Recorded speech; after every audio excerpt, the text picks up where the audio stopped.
Olá, este é o 45 Graus e eu sou o José Maria Pimentel. Desta vez estou à conversa sobre arte com Aires Almeida. O convidado é licenciado e mestre em Filosofia pela Universidade de Lisboa e tem-se dedicado sobretudo à filosofia da arte. Dirige a coleção Filosofia Aberta da Gradiva e é autor de vários livros, entre os quais O Valor Cognitivo da Arte e A Definição de Arte, o Essencial. O mote para a nossa conversa foi sobretudo este último livro, sobre o que é, afinal, a arte. Já há muito tempo que queria falar sobre arte no 45 Graus. É um tema, obviamente, com muito pano para mangas. Afinal, não há ninguém que não aprecie alguma forma de arte, seja ela a pintura, a música ou o cinema. No entanto, faltava-me encontrar um convidado que tivesse a abordagem certa. Porque a verdade é que a arte, como depende muito da nossa sensibilidade individual, é um tema que se presta muito a análises, digamos, pouco objetivas. Ou é discutido numa lógica puramente subjetiva, do tipo adoro o Tarantino ou adoro a Paula Rego, ou pelo contrário, eles não me dizem nada, ou então é discutido de uma forma quase religiosa, com uma admiração cega por tudo aquilo que determinado artista produz, seja ele Picasso ou David Bowie. A nossa conversa começa precisamente por este ponto. Ou então, mesmo nos casos em que encontramos uma discussão acesa sobre arte, como é comum, por exemplo, na crítica de cinema, o que vemos muitas vezes, na verdade, é uma discussão com superlativos a mais e objetividade a menos. Por isso, de certa forma, pode-se dizer que estive este tempo todo à espera de um convidado como o Aires Almeida, que consegue falar sobre arte de forma cativante, mas sem peneiras nem poses. O nome dele foi-me sugerido pelo Desidério Murcho, o outro grande convidado anterior do 45 Graus, a quem agradeço. O ponto de partida para a nossa conversa foi o mais elementar de todos: o que é a arte? Que aspectos são comuns a formas tão diferentes da arte como a pintura, a música ou a literatura e que, no entanto, as distinguem de outras atividades humanas? E porquê é que a arte é algo que consideramos valioso? Que valor é que a arte nos dá? Dá-nos prazer, claramente, mas pode também ser uma fonte de conhecimento? Ou é simplesmente um tipo de experiência diferente de todos os outros?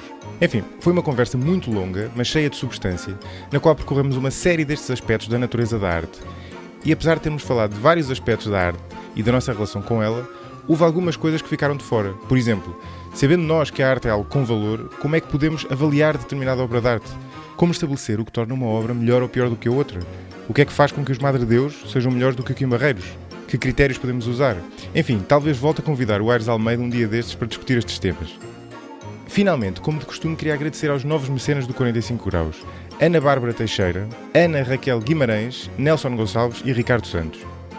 E com isto, vamos à conversa com Aires Almeida.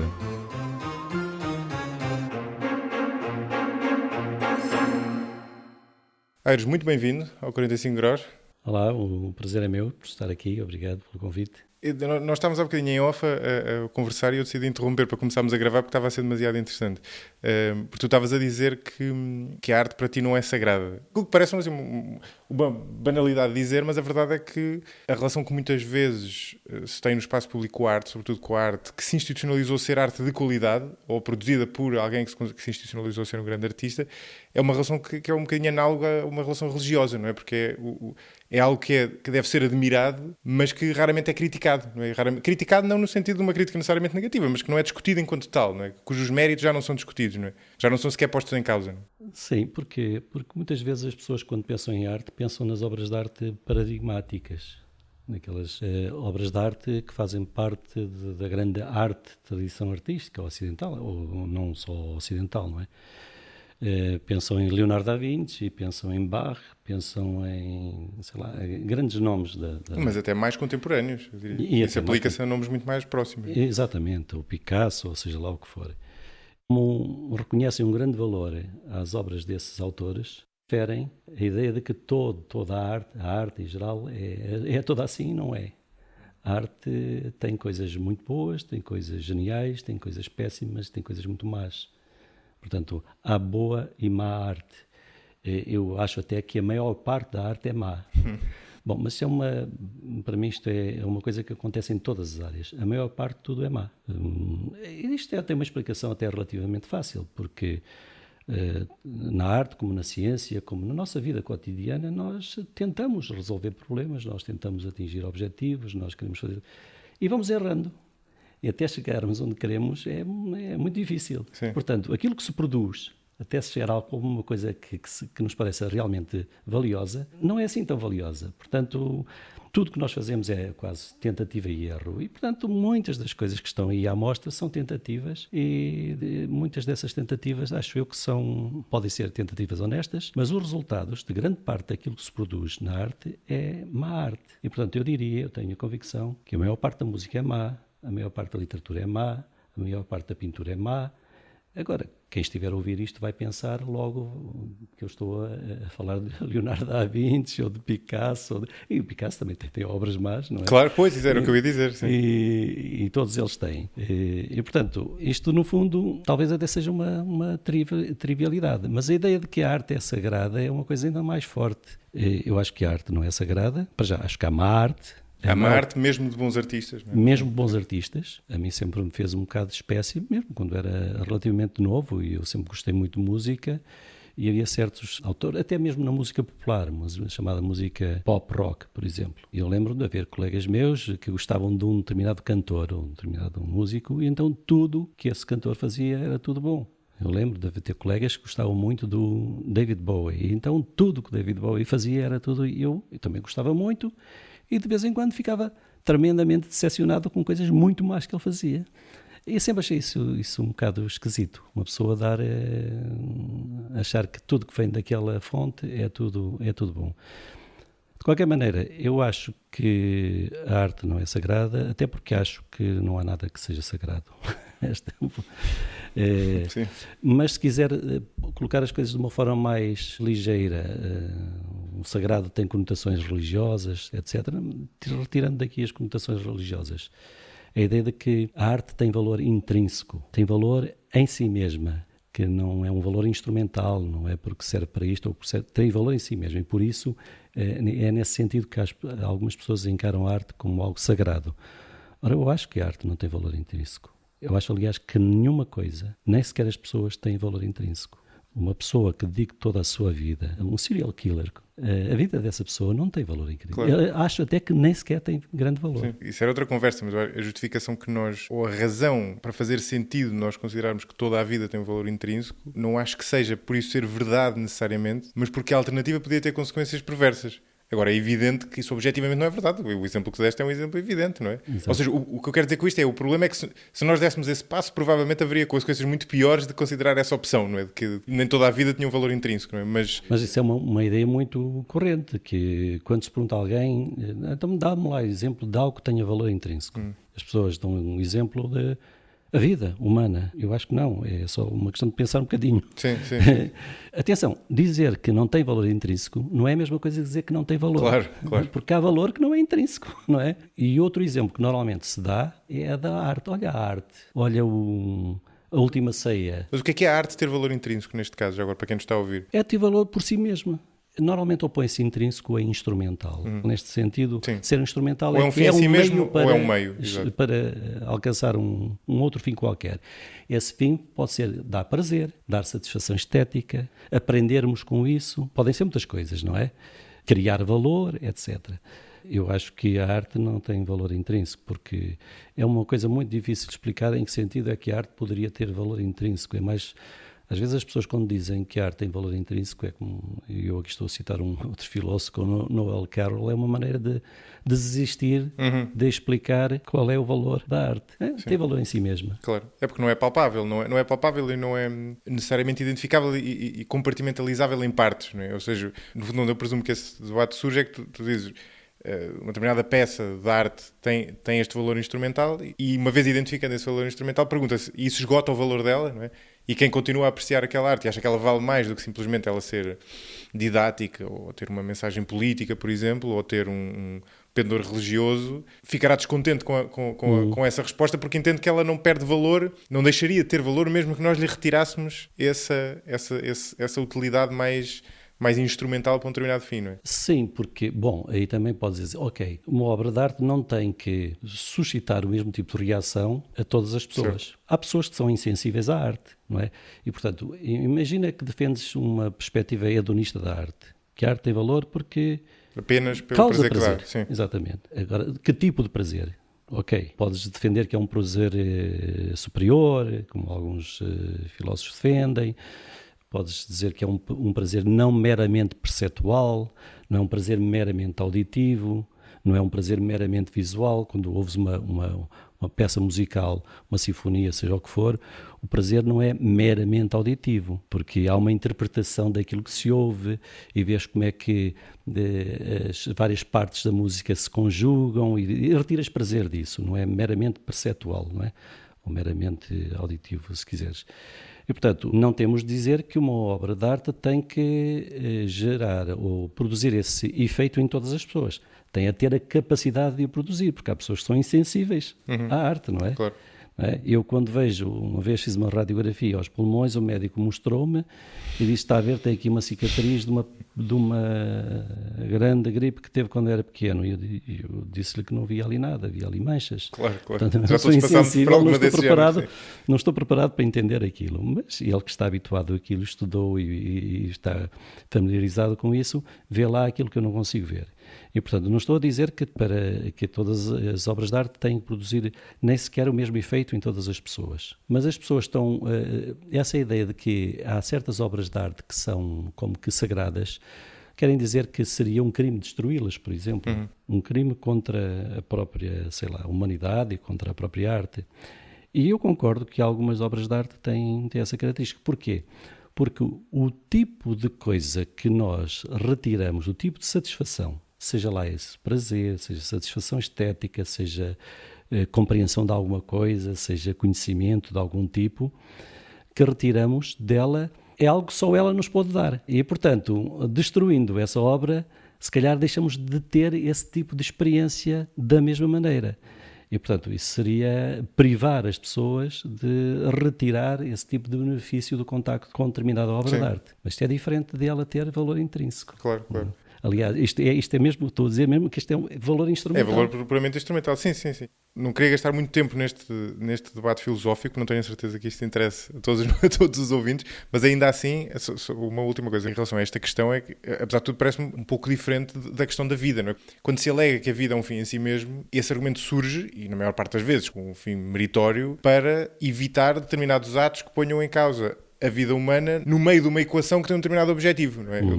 Há temas mais contenciosos, como a questão do aborto ou a questão da eutanásia, quer dizer, mas há outros que não é? Como o Holocausto, não é? Quer dizer, se a vida tivesse sido tomada como algo absoluto, o Holocausto não teria existido, não é? Portanto, percebe-se essa preocupação. No caso da arte, parece-me um bocadinho mais obscuro, não é? Eu diria que aí esse argumento, pelo menos é a minha intuição, surge porque precisamente a arte, e daí de ser tão difícil definir filosoficamente, e tu tens trabalhado bastante sobre isso, não é? Que não há ainda um consenso sobre qual é a definição da arte. É por isso que é um problema filosófico. É por isso que exatamente, é por isso que é um problema que sobra na filosofia, não é? A filosofia é muito isso, não é? São os problemas que sobram, não é? Que não são resolúveis por outras áreas. Mas dizia eu creio que isso acontece porque não só por um lado porque a arte são várias coisas, mas também porque, embora a arte tenha esse lado instrumental, ele não é... A causa e efeito não são facilmente observáveis. Quer dizer, eu posso perguntar qual é o carro mais eficiente, no sentido de qual é o carro que consegue fazer os mesmos quilómetros com menos combustível. Isso é facilmente mensurável, não é? Agora, perguntar qual é o melhor quadro, ou até qual é o melhor quadro do artista X, ou qual é a melhor peça musical do compositor Y, não é nada fácil, até porque não é nada fácil compartimentalizar, mesmo numa lógica instrumental, o que é que aquela peça, o que é que aquela melodia, por exemplo, traz. Porque, como tu próprio dizias, há um lado de prazer, digamos assim, e mesmo esse lado de prazer pode ser subdividido em várias partes que provavelmente sobrepõem, porque pode haver um prazer mais imediato, entretenimento, mas também pode haver uma espécie de um prazer diferido, não é? Um prazer diferido, mas vezes prazer mais sofisticado, mais intelectual. Pode despertar emoções, não é? Pode despertar nos emoções específicas em nós, que até podem ser diferentes em todos nós, e pode ser uma espécie de ferramenta, vai ser canivete suíço de emoções, e portanto despertar uma série de emoções diferentes em todos nós. Pode transmitir-nos as emoções autênticas do autor, mesmo que até nem sejam as nossas. Pode ter uma mensagem, se for um quadro, por exemplo, ou uma instalação, pode ter uma mensagem política, quer dizer, é uma miríade de coisas, não é? Exato. É provavelmente referencial provavelmente não, é quase certamente referencial, sobretudo nas sociedades contemporâneas, à arte que a precedeu, não é? Ou seja, é interpretável no contexto da arte que a precedeu. Portanto, são um monte de coisas que não são nada fáceis de destrinçar, não é? Sim, e mais que isso, há aqui vários problemas diferentes. É claro que os problemas contaminam-se uns aos outros, Exato. Mas são conceitualmente diferentes. O problema de saber o que é arte que é o problema da definição da arte. E mais, se tu me perguntares qual é o problema da definição da arte, depende da maneira como tu entendes o que... Qual é o problema? Como assim? Depende daquilo que tu esperas de uma definição, porque há diferentes tipos de definições. Claro. Tu podes dizer assim, definir arte é dar-te as ferramentas que te permitem distinguir aquilo que é arte do que não é arte. É permitir que tu identifiques de forma bem-sucedida o que é arte, quando estás perante um determinado objeto. Claro. Mas não tens que necessariamente perceber porquê, pode ser um... Exato. Isto é uma questão de mera identificação. Exatamente. Sim. Isto é saber, no fundo, se determinado objeto cai debaixo da extensão do conceito arte. É uma questão meramente semântica. Pode ser um reagente como na química, não é? Tu podes perceber o que é que se está a passar lá, não é? Mas aquilo... Exatamente. Ou tu podes dizer assim, não, eu não quero saber a que coisas o termo arte se aplica. Eu quero saber o que é a arte ela própria. E aqui estás a dar outro tipo de definição. Os filósofos chamam ao primeiro tipo de definição definições nominais. É explicar o nome arte. Não é? É dar-te... ajudar-te a usar de forma competente o nome, a etiqueta, a palavra arte. Mas há outros filósofos que não querem isso. Não, eu não quero aplicar corretamente um nome, ou um termo, ou um conceito. Eu não quero palavra. só isso, né? Não quero só isso. Eu quero, acima de tudo, saber se há uma categoria de coisas unificada a que chamamos arte. Se há uma natureza da arte. Eu quero saber o que é a arte ela própria, e não apenas aplicar de forma bem-sucedida o conceito de arte.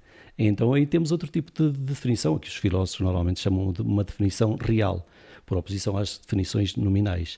Uma definição real seria uma questão essencialmente metafísica, ao passo que uma definição nominal é uma definição semântica. Né?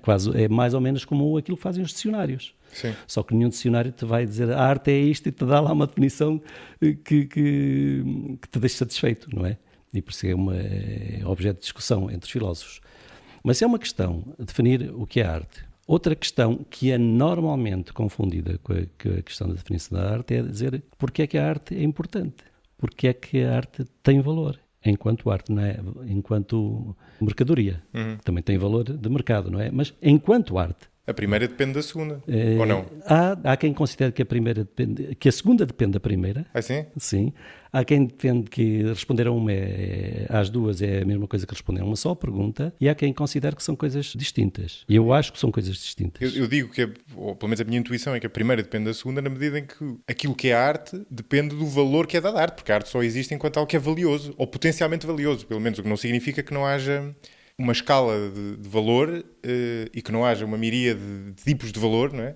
Mas a arte é apreciada, a arte é uma criação humana, não é? Não existe sem seres humanos, não é? Sem sociedades humanas.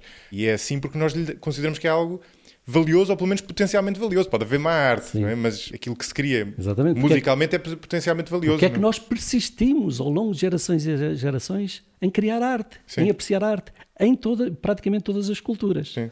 E a tua ideia é de que isto tem que ter uma explicação. Sim. E isso faz parte da própria definição de arte. Quer dizer, nós continuamos a fazer arte porque damos valor a isto. Portanto, qualquer definição que seja informativa tem que ter lá alguma componente explicativa em relação ao valor. É isso que tu estás a dizer. Sim. Mas nem toda a gente concorda com isto. Portanto, quem defende, há um bocado falei das definições chamadas nominais, não precisa disso para nada. A ideia é esta. Tu vais... Sim, não precisa de resolver esse problema, mas eu estou a compreender o que queres dizer. A ideia é só identificar, porque claro. Hoje em dia a arte, então, normalmente dizem que este tipo de definições, as definições nominais, são muito arrastadas para responder a um problema colocado pelas vanguardas, que criam objetos. Os casos de fronteira, no fundo. Exato, que chamamos arte e que nós achamos, quer dizer, aqui, sim, falas nos casos de fronteira, não, mas hoje praticamente tudo parece que pode ser arte. Então como é que nós distinguimos o que é arte e o que não é arte? E este é o problema colocado sobretudo pela arte moderna. E aí esse objetivo de apenas conseguir categorizar o que é arte e diferenciá-lo do que não é, surge nesses casos fronteira, ou como quisermos chamar, ou nesses Sim. casos mais exploratórios em que de repente surge a dúvida se aquilo é arte ou não, porque não encaixa naquilo que intuitivamente nós chamamos de arte. Sabe? Por absurdo, há um pintor, ou um artista ou uma artista que decide expor uma tela nua, completamente branca. Né? Isso já aconteceu. E que imagino que já tenha acontecido. Era impossível que não. E aí coloca-se a questão, aquilo é arte?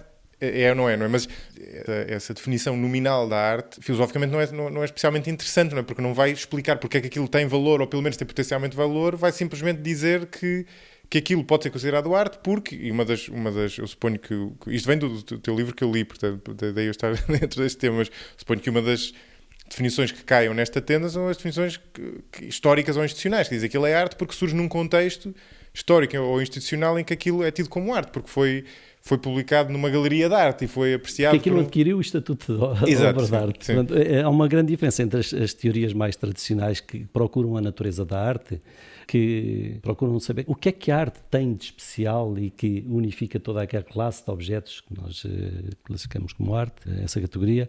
E uma crítica que muitas pessoas fazem às teorias mais recentes, essas teorias, referiste aqui, não disseste os nomes, mas são conhecidas como a teoria institucional e como a teoria histórica ou historicista da arte, é de que, para estas teorias, ser ou não ser arte é uma questão de adquirir ou não adquirir um certo estatuto. Para as outras, não é uma questão de adquirir ou não adquirir um certo estatuto. É uma questão de ela própria, a obra de arte, é anterior ao estatuto, não é? ter determinadas qualidades, determinadas características ou determinadas propriedades que muitas vezes são essenciais. É ir captar, ir buscar, ir à natureza, à essência da arte. Agora, depende do que tu queres de uma definição. Porque se uma pessoa diz assim, eu quero saber como é que eu sei se isto é arte ou se não é arte. Está num museu e tudo que está dentro do museu é arte. Tudo não. Os extintores que estão lá dentro para apagar os incêndios não são arte. Embora já tenha havido artistas que colocaram o extintor como uma obra de arte e as próprias cadeiras e tudo isso. Então há quem considere que estas tentativas de definição de arte estão um bocado obcecadas com uma pequena fração da arte que é a arte de vanguarda. Como é que nós decidimos em relação a esses casos? Como tu chamaste, muitos deles parecem casos de fronteira. Serão arte, não serão arte. E, portanto, dar uma definição de arte obcecada, toda direcionada apenas para te ajudar a discriminar esses casos, parece que é um desperdício de recursos intelectuais. Não é? Alguns consideram isso. Porque, afinal de contas, a maior parte da arte não é assim. E os casos paradigmáticos da arte, afinal de contas, qualquer pessoa sabe distinguir perfeitamente o que é arte e o que não é arte. Não sei se conheces um sketch dos Gato Fedorento, que é do Lusco Fusco. 5, 7 minutos. 5, 7 minutos, exatamente. Dedica-se ao Lusco Fusco. Então ele não sabe bem dizer o que é. Aquilo é 5, 7 minutos. Esses 5, 7 minutos do crepúsculo, do Lusco Fusco, o que é dia ou é noite? Será que já está um bocado escuro? Será que é noite? Não, mas ainda há uma réstia de luz, ainda é de dia. Nós não sabemos bem se é de dia ou se é de noite. É uma situação de fronteira, não é um caso de... Contudo, nós sabemos bem a distinção entre o dia e a noite, não é? Mas há lá esses 5, 7 minutos durante o dia em que nós não sabemos bem distinguir. E é como se, então, essas teorias estivessem com este aparato todo para explicar esses 5, 7 minutos. Se é de dia, se é de noite. Portanto, os casos de fronteira das obras de arte. E, portanto, muita gente considera que é um desperdício estar demasiado obcecado com isso. O que nós precisamos saber é dar conta dos casos paradigmáticos de arte, porque é que eles são arte, e depois podemos ir para a questão porque é que eles são valiosos, não é? Claro. Mas há pouco estava a referir uma outra coisa, que há 4 perguntas que podem estar interligadas. É, o que é arte? O que justifica o valor da arte? Aqui estamos já a pressupor que a arte tem valor. Como avaliar obras de arte? Isto já não é uma questão de valor da arte, é um valor de avaliação. Sim. E aí passas de uma lógica binária, valor versus não valor, para uma lógica gradativa. Exato, sim. Do valor, não é? E de critérios de avaliação. Exato, sim. E há ainda uma outra questão. Como se interpreta uma obra de arte? Qual o significado de uma obra de arte? Por exemplo, saber se a intenção do autor, quando escreveu aquele romance, é relevante ou não para uma correta compreensão do romance. Exato. Por exemplo, o Ray Bradbury, quando escreveu o Fahrenheit 450, nunca sei dizer este número certo, é a temperatura que o papel arde, queima. E quando perguntaram se aquilo era uma alusão a uma sociedade super confortável, burguesa, etc., ele achou que não, eu quando escrevi aquele livro eu estava a pensar na União Soviética. Parece que compreender um livro exatamente ao contrário. E a questão que se coloca é uma correta interpretação, uma interpretação adequada do livro do Bradbury, pode ser feita uma interpretação adequada independentemente de quais as intenções do autor ao escrever o livro. Portanto, até que ponto as intenções são relevantes para a compreensão. Isso é uma questão de interpretação do significado, do conteúdo. Portanto, nós temos aqui uma questão definicional, uma questão de valor, valorativa, uma questão avaliativa e uma questão interpretativa. Todas elas se contaminam, se interceptam. Mas são conceptualmente são diferentes, como dizias há bocadinho. Não, e as mais interessantes, ou por outra, que me parece menos interessante, na verdade, é isolada é a questão da definição, porque acho que nos é menos útil. Se calhar no final voltamos a ela. Desculpa, tu disseste que é menos importante? Para mim é menos interessante, não é? Enquanto questão isolada, não é? Porque a arte não é independente, ou a arte está intimamente ligada ao valor que nós lhe depositamos. Enquanto sociedade é argumentável que não há nada que nós valorizemos mais do que a arte, embora isto possa parecer menos óbvio, mas se nós tomarmos a arte numa acessão mais lata, os artistas são as pessoas a quem nós concedemos maior admiração, não é? Se nós incluirmos jogadores de futebol enquanto artistas, e eu acho que são no sentido lato, é concedido a um jogador de futebol ou a um desportista uma espécie de crédito, por exemplo, óbvio é do Cristiano Ronaldo, não é? Que ele pode ser milionário, pode estar associado, culpado ou não, a questões de fraude fiscal e a outro tipo de maus exemplos, digamos assim, não é? Certo ou errado, a minha questão não tem que ver com ser certo ou errado, tem que ver com ser uma questão que nem sequer se discute, porque ele é de tal forma admirado que essa questão não se discute. Não há mais ninguém com quem se passe isto. Passa-se também o mesmo tudo se lhe perdoa. Passa-se o mesmo com atores, celebridades, mas de novo são artistas, não é? Artistas de massas, logicamente, não é? Daí isto ganhar essa escala. E, portanto, isto para dizer que a arte não só é algo considerado importante, como é aquilo que nós consideramos mais importante. Não necessariamente mais fundamental, quer dizer, para a sobrevivência, naturalmente, mas é-lhe dada uma importância brutal e o artista é alguém que é objeto de uma admiração que não tem comparação com outro tipo de pessoas, não é? O Tolstói tem um livro cujo título é precisamente O que é arte. E que tu traduziste, salvo. Eu fiz a introdução ao livro, mas foi uma ex-aluna minha, russa, que traduziu do russo, com a minha revisão e o meu acompanhamento. Mas os capítulos iniciais do livro são precisamente para mostrar a importância que a arte tem.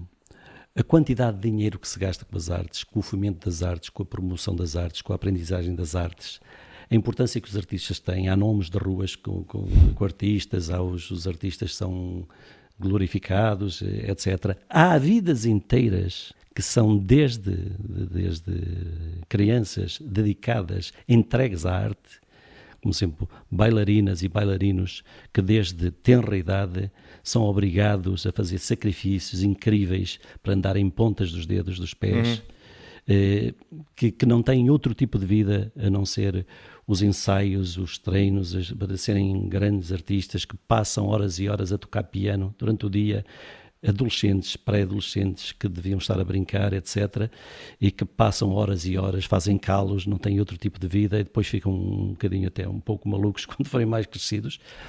E ele, o Tolstói, apresenta as coisas e faz cálculos até da quantidade de pessoas que se dedicam às artes, não só os artistas, como aqueles que apoiam os artistas, como aqueles que fazem os cenários, os carpinteiros, etc. A quantidade de dinheiro, de recursos, de meios, a construção de salas dedicadas só à apresentação de óperas, de concertos, mecenato, não é? A filantropia. O mecenato, etc.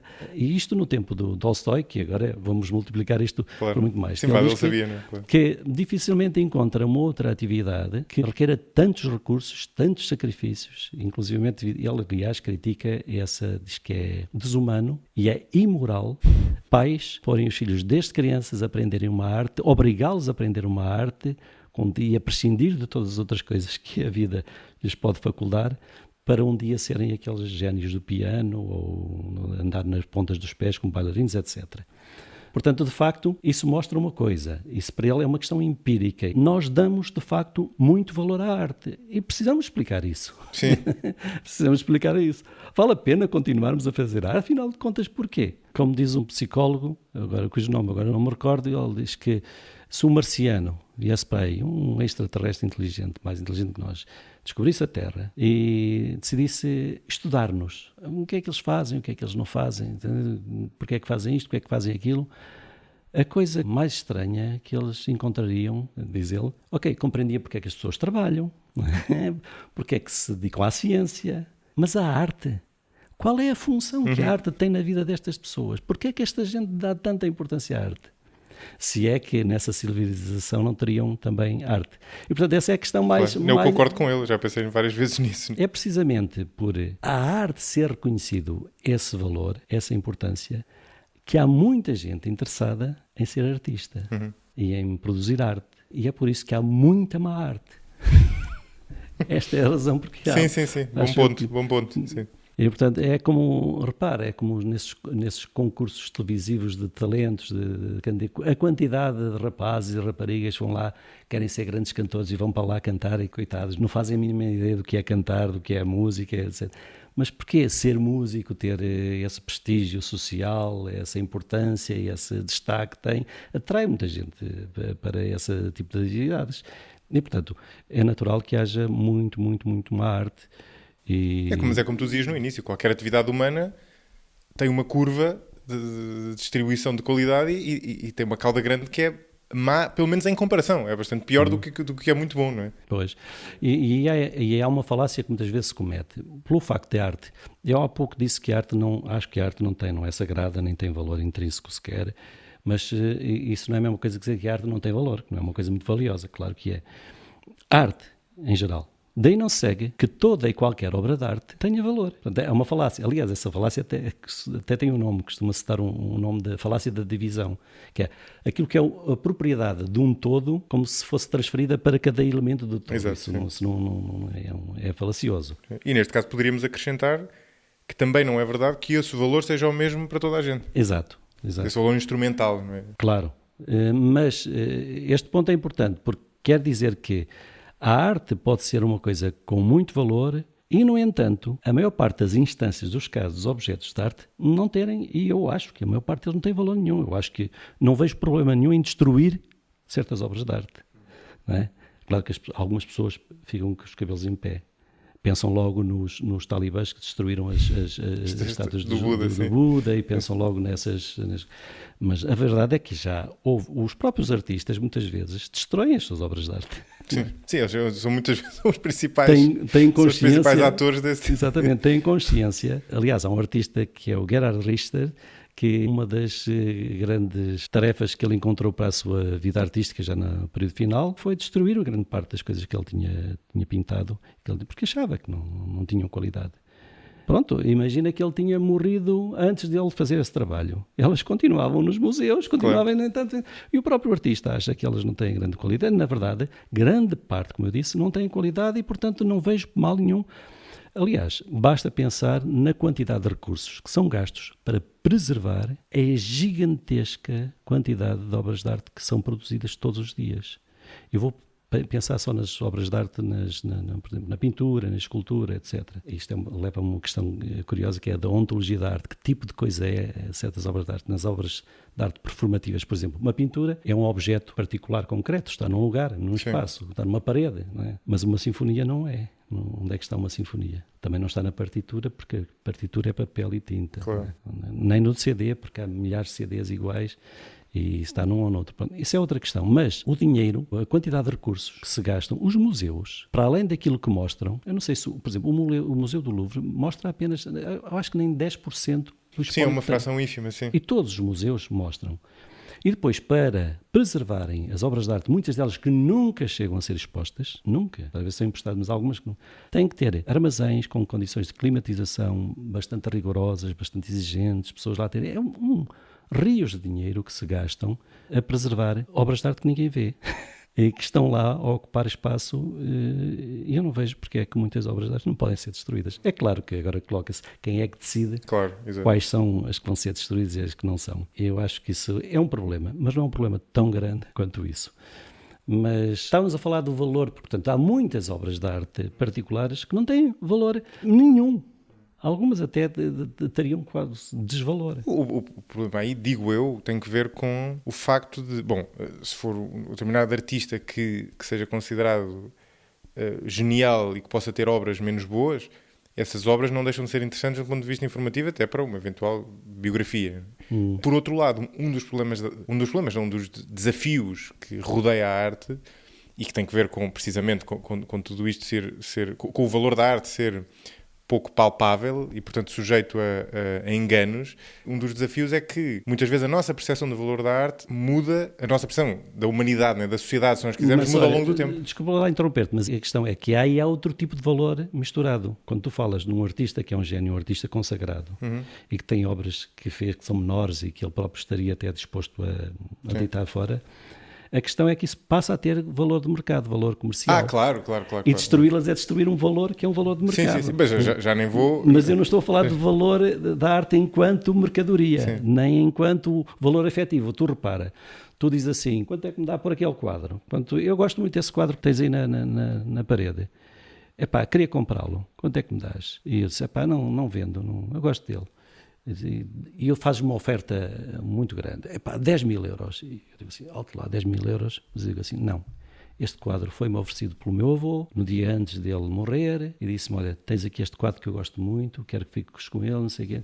Esse quadro, para mim, tem valor afetivo. Não é valor artístico, é valor afetivo. Mas eu aqui falava outra pessoa pode ter valor comercial. E, portanto, nesse caso, pode estar a cometer, de certa maneira, um crime ao destruir valor que há de pertencer a alguém, claro. A não ser que seja a própria pessoa que eu esteja, ok, eu quero queimar aqui umas notas, as notas são minhas. Tenho esse direito. Mas eu falava de valor informativo, ou seja, valor... Documental. A obra documental, exatamente. A obra de um artista consagrado, como dizias, pode ter esse valor documental. E depois há a questão da nossa apreciação da arte variar com o tempo, e portanto há artistas que foram consagrados num determinado tempo e que hoje em dia... Sim, exato. Esse é outro argumento para... Que se considera que valem bastante pouco, ou caíram na obscuridade, e outros artistas que não foram reconhecidos, muitos, e que hoje em dia são considerados de referência. Mas isto leva-nos, que era aí que eu queria ir, à questão que nós temos andado a circundar e ainda não pegámos como deve ser, do valor da arte, ou dos valores da arte. Nesta perspectiva que eu partilho contigo da arte enquanto meio, e portanto meio para conceder, contribuir, o transmitir um determinado valor, que eu acho que podem ser vários, não é? Quais é que eles são, ou quais é que eles podem ser, e que desafios é que surgem aqui ao tentar... no fundo, escavar para tentar perceber o que é que a arte contribui, porque é que nós a valorizamos enquanto tanto a humanidade no geral como cada sociedade no seu contexto cultural particular. Olha, quanto ao valor, podemos ver aqui vários candidatos a justificar o valor da arte enquanto arte, não é? Por exemplo, um dos candidatos é o prazer. Proporciona prazer a quem aprecia a arte. Eu acho que é um fraco candidato. Achas? Acho. Porquê? Porque o tipo de prazer que, mesmo que a própria arte pode causar, atenção, isto não quer dizer que a arte não proporcione prazer também. A arte proporciona prazer e o prazer que a arte proporciona contribui para aumentar o valor que uma dada obra de arte tem para nós. Portanto, pode contribuir para uma dada obra de arte, mas não justifica o valor da arte enquanto arte. A arte com a arte, em geral.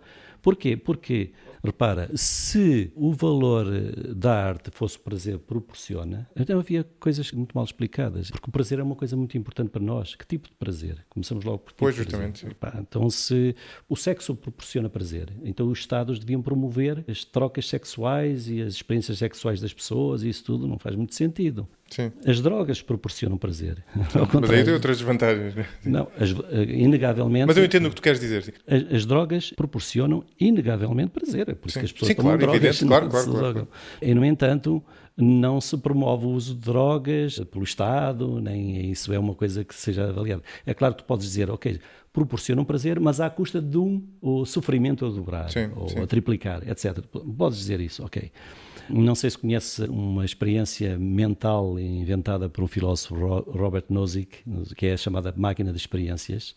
Conheço, mas não sei se conhece esse exemplo. Como é que é? O exemplo é, ele concebe, vamos imaginar que tem aqui uma máquina, e esta máquina é uma máquina, quando te ligas a ela proporciona todo o tipo de experiências que queres. Queres ter a experiência de estar em cima de um palco e a ser aplaudido por um público. A máquina causa-te essa experiência. Portanto, controla o teu cérebro, o teu sistema nervoso, tudo, e tu tens exatamente essa experiência como se estivesses a ser aplaudido. Queres ter a experiência da felicidade de escrever um romance? A máquina proporciona-te esse prazer. Queres ter, enfim, proporciona-te os prazeres que queres. E se te perguntarem agora, queres-te ligar à máquina? Atenção. Tens a garantia que a tua vida toda vai ser uma vida recheada dos prazeres que queres, os que tu próprio queres. Só há uma condição, uma vez que te ligas à máquina não podes desligar. Será que a pessoa média, digamos assim, se ligaria à máquina? Isso seria uma espécie entendido como uma espécie de suicídio. Ou seja, seria uma vida toda recheada de prazeres, de todos os tipos de prazeres que nós queremos. Nós daríamos valor a uma vida recheada de prazeres e só de prazeres? Não, há outras coisas importantes e talvez mais importantes do que o prazer.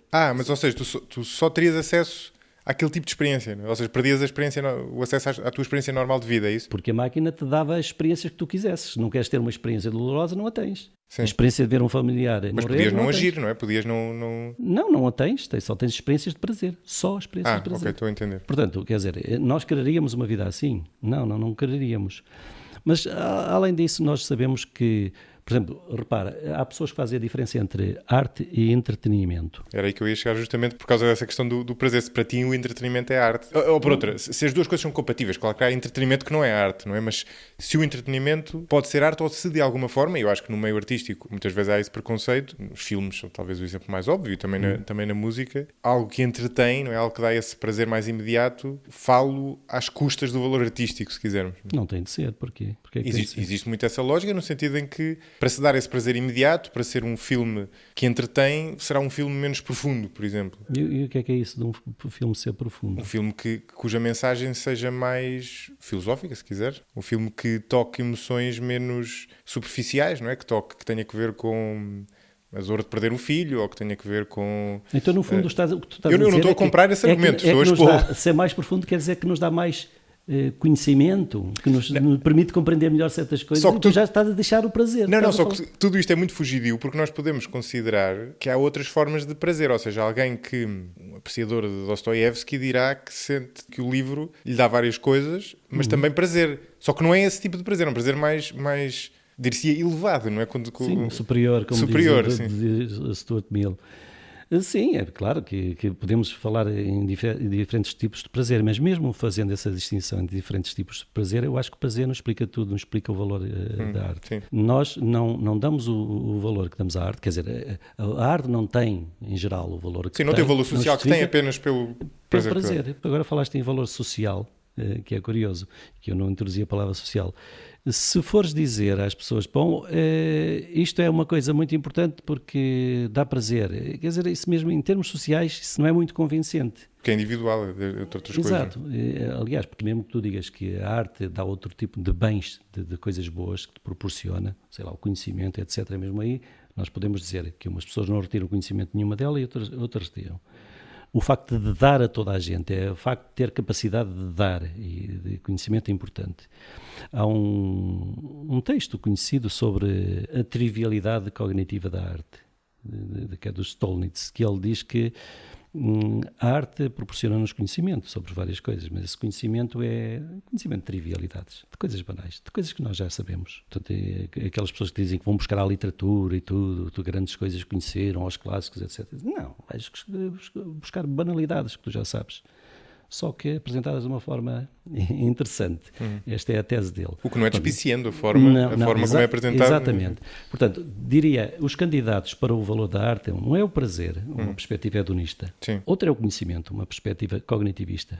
A ideia é a seguinte: a arte é importante porque nos permite descobrir certas coisas que de outro modo não descobriríamos. Só a arte nos proporciona. E temos que pôr esta cláusula aqui, porque senão isso... Claro.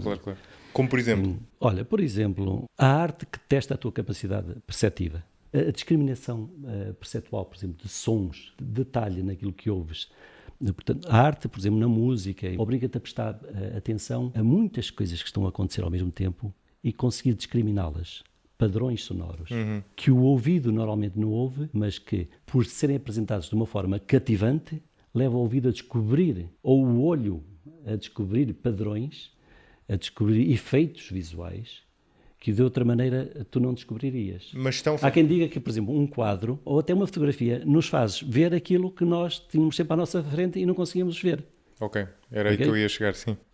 Acho que é num livro da Susan Sontag sobre a fotografia, que tem lá umas citações no fim. Alguém, agora já não sei quem é que disse, um fotógrafo importante, porque é que fotografa? Para ver como é que as coisas ficam depois de fotografadas. É a resposta dele. Porque é diferente. Sim, completamente. Sim. E eu, por acaso, acho que essa frase tem um erro categorial por trás. As coisas ficam exatamente como estavam depois de fotografadas. Não, mas a questão, o que eu acho que a fotografia faz é que cristaliza aquele momento e permite-nos observá-lo durante muito mais tempo do que... A ver como é que tu olhas para as coisas, passas a olhar de maneira diferente. Se tu fotografas este copo de água aqui à frente, depois de fotografado, o copo fica exatamente igual.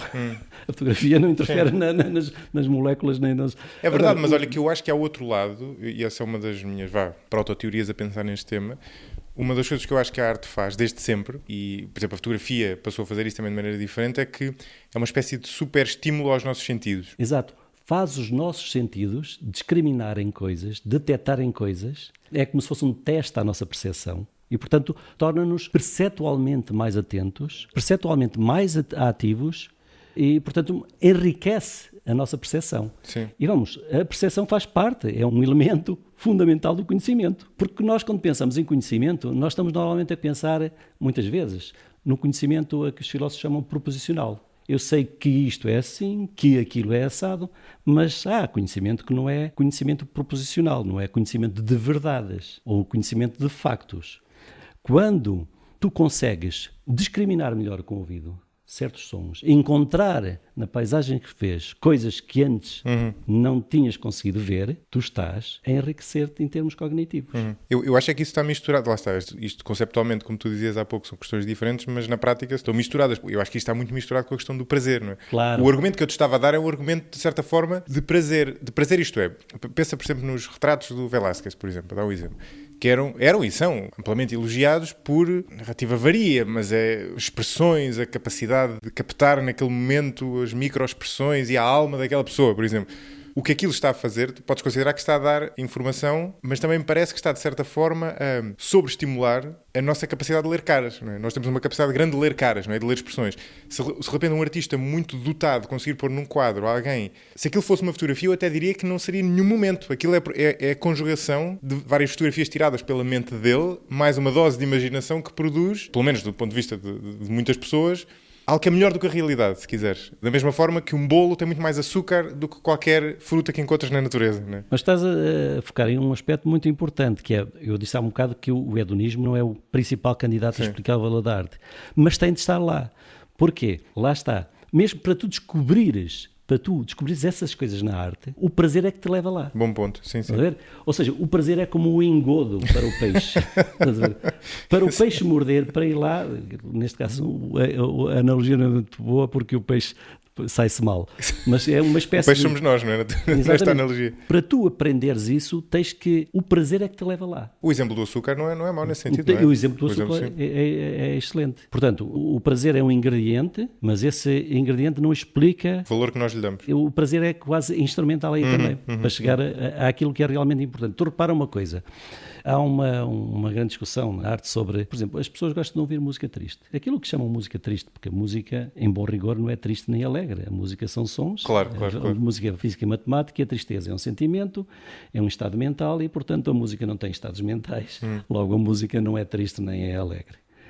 Depois há muitas teorias. Desperta a tristeza, evoca a tristeza, claro. Transmite. Mas etc. nós sabemos intuitivamente que a música desperta a tristeza. Mas nós chamamos música triste e música alegre. Não é? E é um paradoxo, de facto. Exato. E nós evitamos estar tristes. É um estado de espírito que nós, um sentimento que nós evitamos, a tristeza. Não queremos estar tristes. Como pessoas que estão saudáveis, não é? Normalmente. No entanto, nós procuramos ouvir música que transmite ou evoca ou que nos deixa tristes. Isto é estranho, há aqui um problema. Porquê? Repara, há um bocado estavas-me a dizer, e eu estava a falar no conhecimento, é outro dos candidatos. Já agora há um terceiro que é experiência estética. Eu ia-te perguntar, então mas já agora expliquei esse antes de voltarmos para terminarmos de elencar os três primeiros e já voltas onde estavas. O que é que são as experiências estéticas? A ideia é de que a arte tem valor, portanto, uma delas é porque proporciona prazer, um certo tipo de prazer. Ok, a arte, é verdade, proporciona prazer, mas o prazer não explica o valor que a arte tem enquanto arte. Outros dizem que é uma forma de obter conhecimento de um certo tipo, que não pode ser obtido de outra maneira. E era aí que estávamos. Exatamente. E uma terceira é que a arte tem valor porque nos proporciona certo tipo de experiências únicas, sui generis. Imagina, tu já tiveste a experiência de estar a lavar a louça, eu ainda há um bocado estive, antes de chegares. Enfim, várias experiências. E como é que tu designas a experiência que tu tens quando estás a ouvir música? É uma experiência singular, diferente das outras todas. Observar um quadro, uma pintura, mas observar no sentido de contemplativo. Posso estar a observá-la, a ver como é que as pessoas estão vestidas no quadro, etc. Mas alguns filósofos chamam isso uma experiência estética. Okay. É um tipo de experiência diferente de todas as outras. É uma experiência sui generis. Entendo. Uma experiência estética. E então, esse é o terceiro candidato. É importante porque causa em nós um certo tipo de experiências que são em si mesmas compensadoras. Em minha opinião, também não é uma boa explicação. Sim, para... um bocadinho... Desde logo, começa logo o problema de explicar o que é isso, uma experiência estética. O que é que faz uma experiência ser estética e o que é que permite distinguir uma experiência que é estética de uma experiência não estética? Há uma grande discussão sobre isso, não é? Parece demasiado metafórico, não é? Sim. Portanto, eu diria que estamos aqui perante três dos principais candidatos. E tu estavas a falar agora da questão da música triste, não é? Desse... Sim, e até indo um pouco mais atrás, quando tu me perguntaste, mas o que é que tu aprendes com a arte? E eu dei-te o exemplo da percepção, mas há outras coisas que poderia ir por outros, por exemplo, com música. Tu repara, o que é que tu aprendes com um quarteto de cordas de Haydn?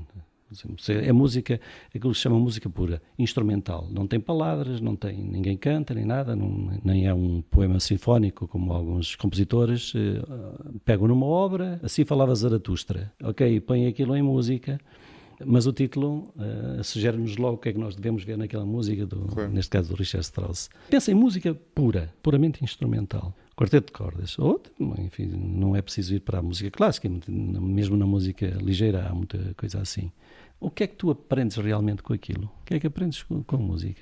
Ouvir música assim. Aprendes alguma coisa realmente? A música não tem os recursos. O aprender, o proporcionar conhecimento em sentido proposicional, saber que a música não tem os recursos para isso. Claro. As pessoas muitas vezes dizem que a música é uma linguagem universal, por exemplo. E dizem que a música é uma linguagem. Dificilmente isso será plausível. A música não é linguagem. Acho que essa metáfora pretende dizer que a música transmite emoções de uma maneira mais ou menos uniforme, independentemente da língua que as pessoas falam e da cultura que têm. Essa é uma questão curiosa, de mais ou menos uniforme.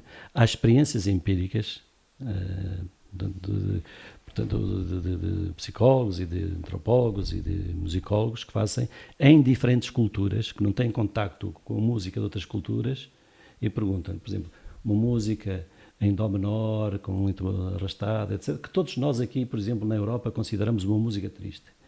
E depois vais aos aborígenes que nunca tiveram contacto com esta música e pergunta-lhes, tens aqui uma lista de palavras que tu associas a esta música.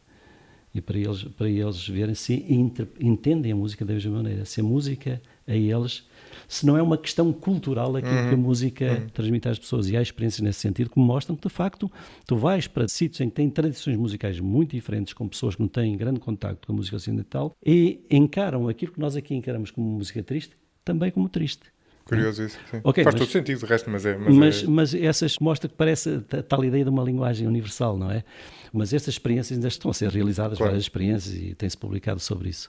E é uma área bastante interessante. Mas a música pode-se argumentar que a música, isto é menos mensurável, não é? Mas a música, não só, obviamente, ouvir música e ganhar entendimento sobre a música nos permite produzir esse tipo de música melhor, como é lógico, com as complexidades que isso tem, mas também, porventura, é um meio para desenvolver determinadas capacidades cognitivas que depois são úteis noutro tipo de tarefas. Claro que tudo isto é muito fugidio, não é? Mas é um argumento que se pode fazer, não é? Portanto, a ideia de desenvolver para lá da capacidades música. Cognitivas. Sim. Portanto, e estás fora daquela ideia de aprender coisas. É uma aprendizagem também. Sim. Não, mas aprender factos.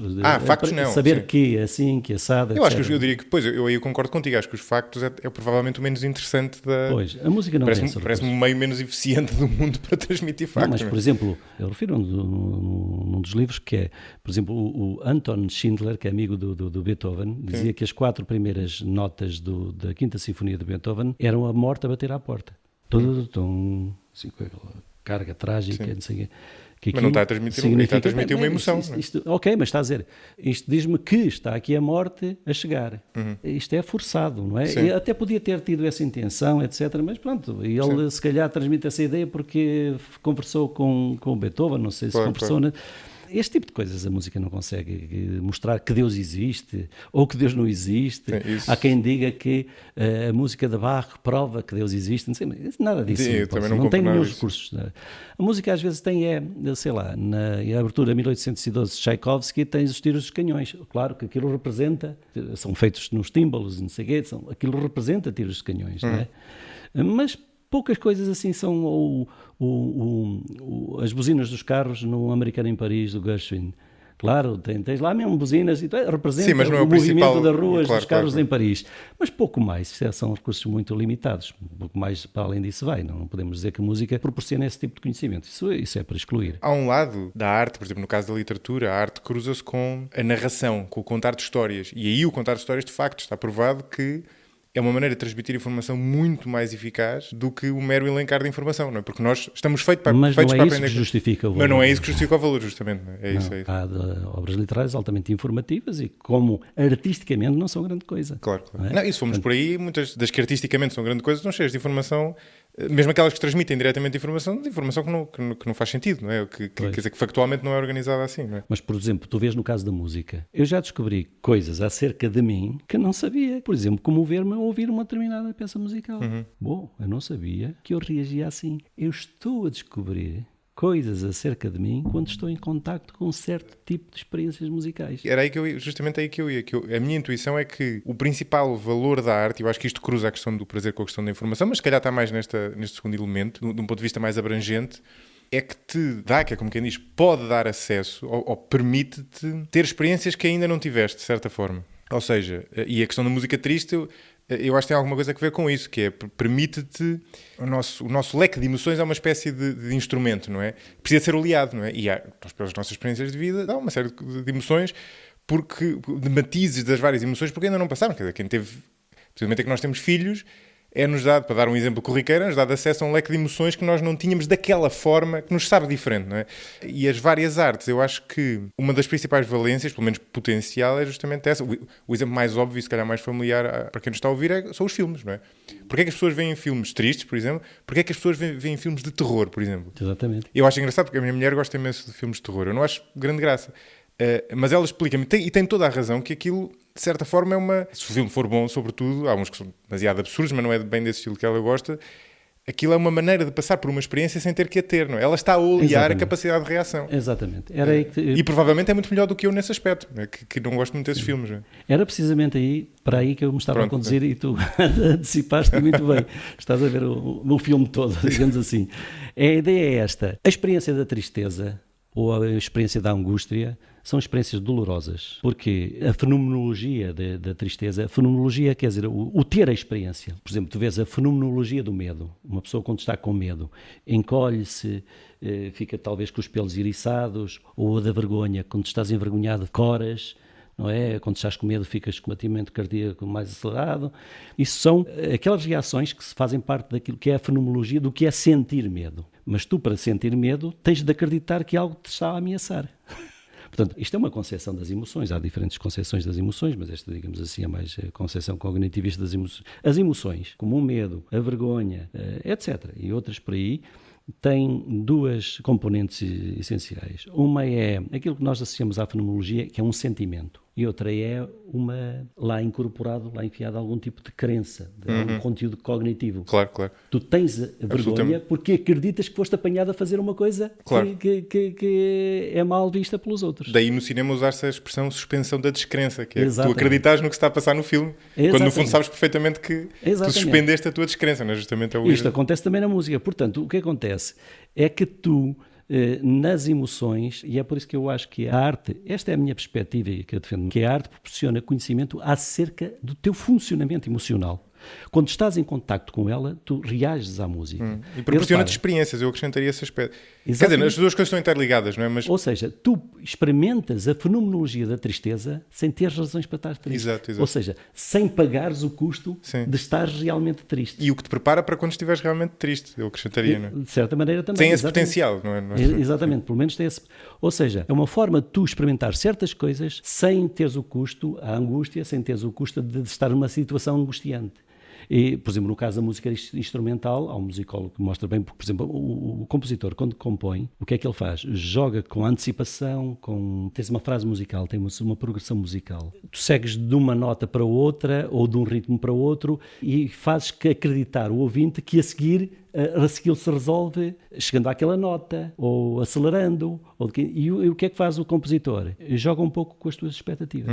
Cria-te expectativas e depois retardas, aceleras, cancelas, etc. E isso cria nas tuas reações semelhantes às reações que tu tens quando estás a ter determinadas emoções. Mas não tens as emoções completas, tens só a fenomenologia da emoção, ou seja, aquela parte do sentimento e não a parte cognitiva. Exato. Sim, isso é muito interessante. Eu acho que... O medo nos filmes de terror. Sim. É claro que a pessoa não acredita que há alguma coisa medonha a acontecer, que quando vem um indivíduo, não sei lá, no Shining, com a faca, sim, a pessoa não acredita que aquilo é real. E, no entanto, temos a capacidade de reagir como se fosse. Exatamente. Sim. E do ponto de vista, nós estamos a falar aqui da arte enquanto utilidade para o indivíduo, mas do ponto de vista do grupo, também existe uma utilidade de tu conseguires... No fundo, a arte e outras manifestações e contar histórias também permite fazê-lo, ou grande parte da arte permite, pelo menos potencialmente, que tu dês a várias pessoas uma experiência que dificilmente elas teriam todas na vida dela. Algumas teriam, mas outras não teriam, não é? E esse é um lado interessante também. Há quem defenda que, por exemplo, na ficção, o que tu tens são mundos possíveis, no fundo são experiências mentais que antecipam cenários que podem vir a ser reais ou não e, portanto, de certa maneira, dão um determinado tipo de familiaridade, pelo menos com situações que, apesar de não serem reais, são possíveis. Exato. Sim. Ou que têm partes delas que podem ser aplicadas à realidade. Claro que não podes transpor isso, aprendi isto no livro. Claro. Há pessoas que às vezes fazem isso. E é por isso que eu digo que a música não é uma linguagem, embora se entenda porque é que as pessoas dizem isso, porque para haver uma linguagem, pelo menos em sentido mais rigoroso, tem que haver duas coisas. Tem que haver uma semântica e uma sintaxe. A música tem uma sintaxe, e bem rigorosa, não é? Mas não tem necessariamente significado. Não tem significado, não tem semântica e, portanto, não reúne as condições para ser uma verdadeira linguagem. E o significado provavelmente varia e é isso que torna também tão difícil de analisar a arte, é que há uma componente que é transversal, mas há outra componente que varia de pessoa para pessoa, precisamente porque nós somos indivíduos diferentes e, portanto, com emoções diferentes, com cognições diferentes e em etapas da vida diferentes. Sim, e quando reagimos, por exemplo, à música ou à arte, reagimos com a nossa bagagem toda. Com a nossa bagagem, justamente. Né? É isso aí. Contribua para a continuidade e crescimento deste projeto no site 45graus.parafuso.net/apoiar.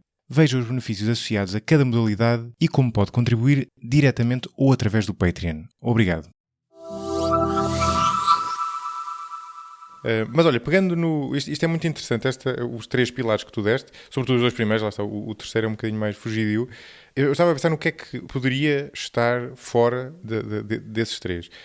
Há um aspecto que eu tinha pensado e que não me parece... Há a mistura dos 3. Diz? Não, há a mistura dos 3, mas há um aspecto que eu acho que está presente na arte, sobretudo na arte enquanto fenómeno social. Sim, quer dizer, eu ia dizer enquanto fenómeno social. Sim, está presente na arte de massas, mas também na arte mais elitista, que é a questão da admiração por aquele indivíduo. Ou seja, não é apenas aquilo que eu dizia há bocadinho, nós concedermos todos os favores aos artistas. Falta-me um exemplo mais óbvio, que é das bandas, dos grupos de música ou dos artistas individuais. Esse talvez seja o exemplo mais evidente de todos.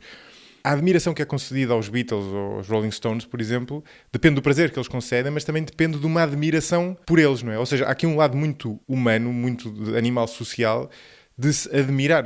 Daí que muitas vezes falo de Bach ou Beethoven como se tivesse uma ligação a Deus, não é? Daquilo que tu dizias há bocadinho, não é? Porque é uma pessoa que no fundo se eleva acima dos seres humanos normais, não é? E esse elemento de admiração, eu não sei se está presente nos 3 pilares da tua aludiste, e parece uma coisa que eu diria essencial, não tenho a certeza disto, quer dizer, tenho algum receio de estar a usar esse adjetivo exageradamente. Compreendo, mas e esse valor existe. Reparem, os Beatles não são só um fenómeno musical, são um fenómeno sociológico. Exato. E cultural no sentido mais alargado, não é?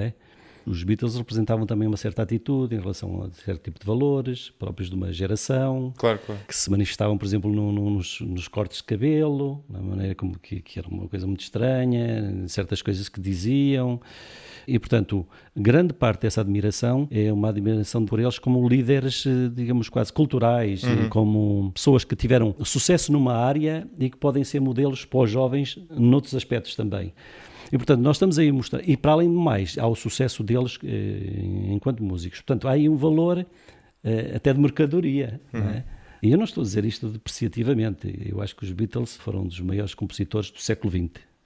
Sem sombra de dúvida. Eu equiparo a Richard Strauss, a Shostakovich e essa gente assim. Claro, em áreas diferentes, mas são muito importantes. Portanto, não estou a desvalorizar a música. Mas, portanto, há aí um pacote, que agora como se diz em inglês, um pack. Há um pack que traz uma série de coisas associadas.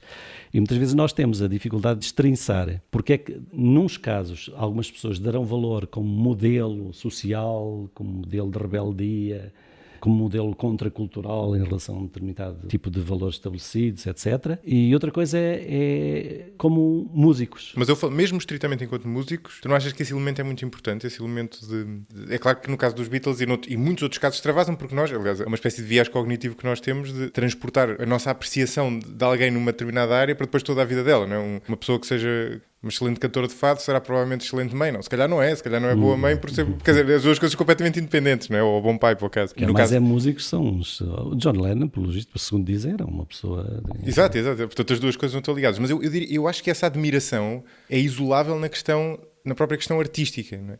Ou seja, nós olhamos para aquela pessoa e é como se ela fosse um super-humano, não é? De certa forma. Eu acho que esse lado, aquilo que o Tolstói dizia, que tu aludias há bocadinho, porque é que nós investimos tanto nos miúdos desde cedo e aqueles miúdos que se revelam um prodígio, há uma espécie de consenso social. Muitas vezes, a despeito dos efeitos perversos que aquilo tem na vida das pessoas, há um consenso social de que se deve investir e se deve catapultar ao máximo do potencial aquela pessoa, não é?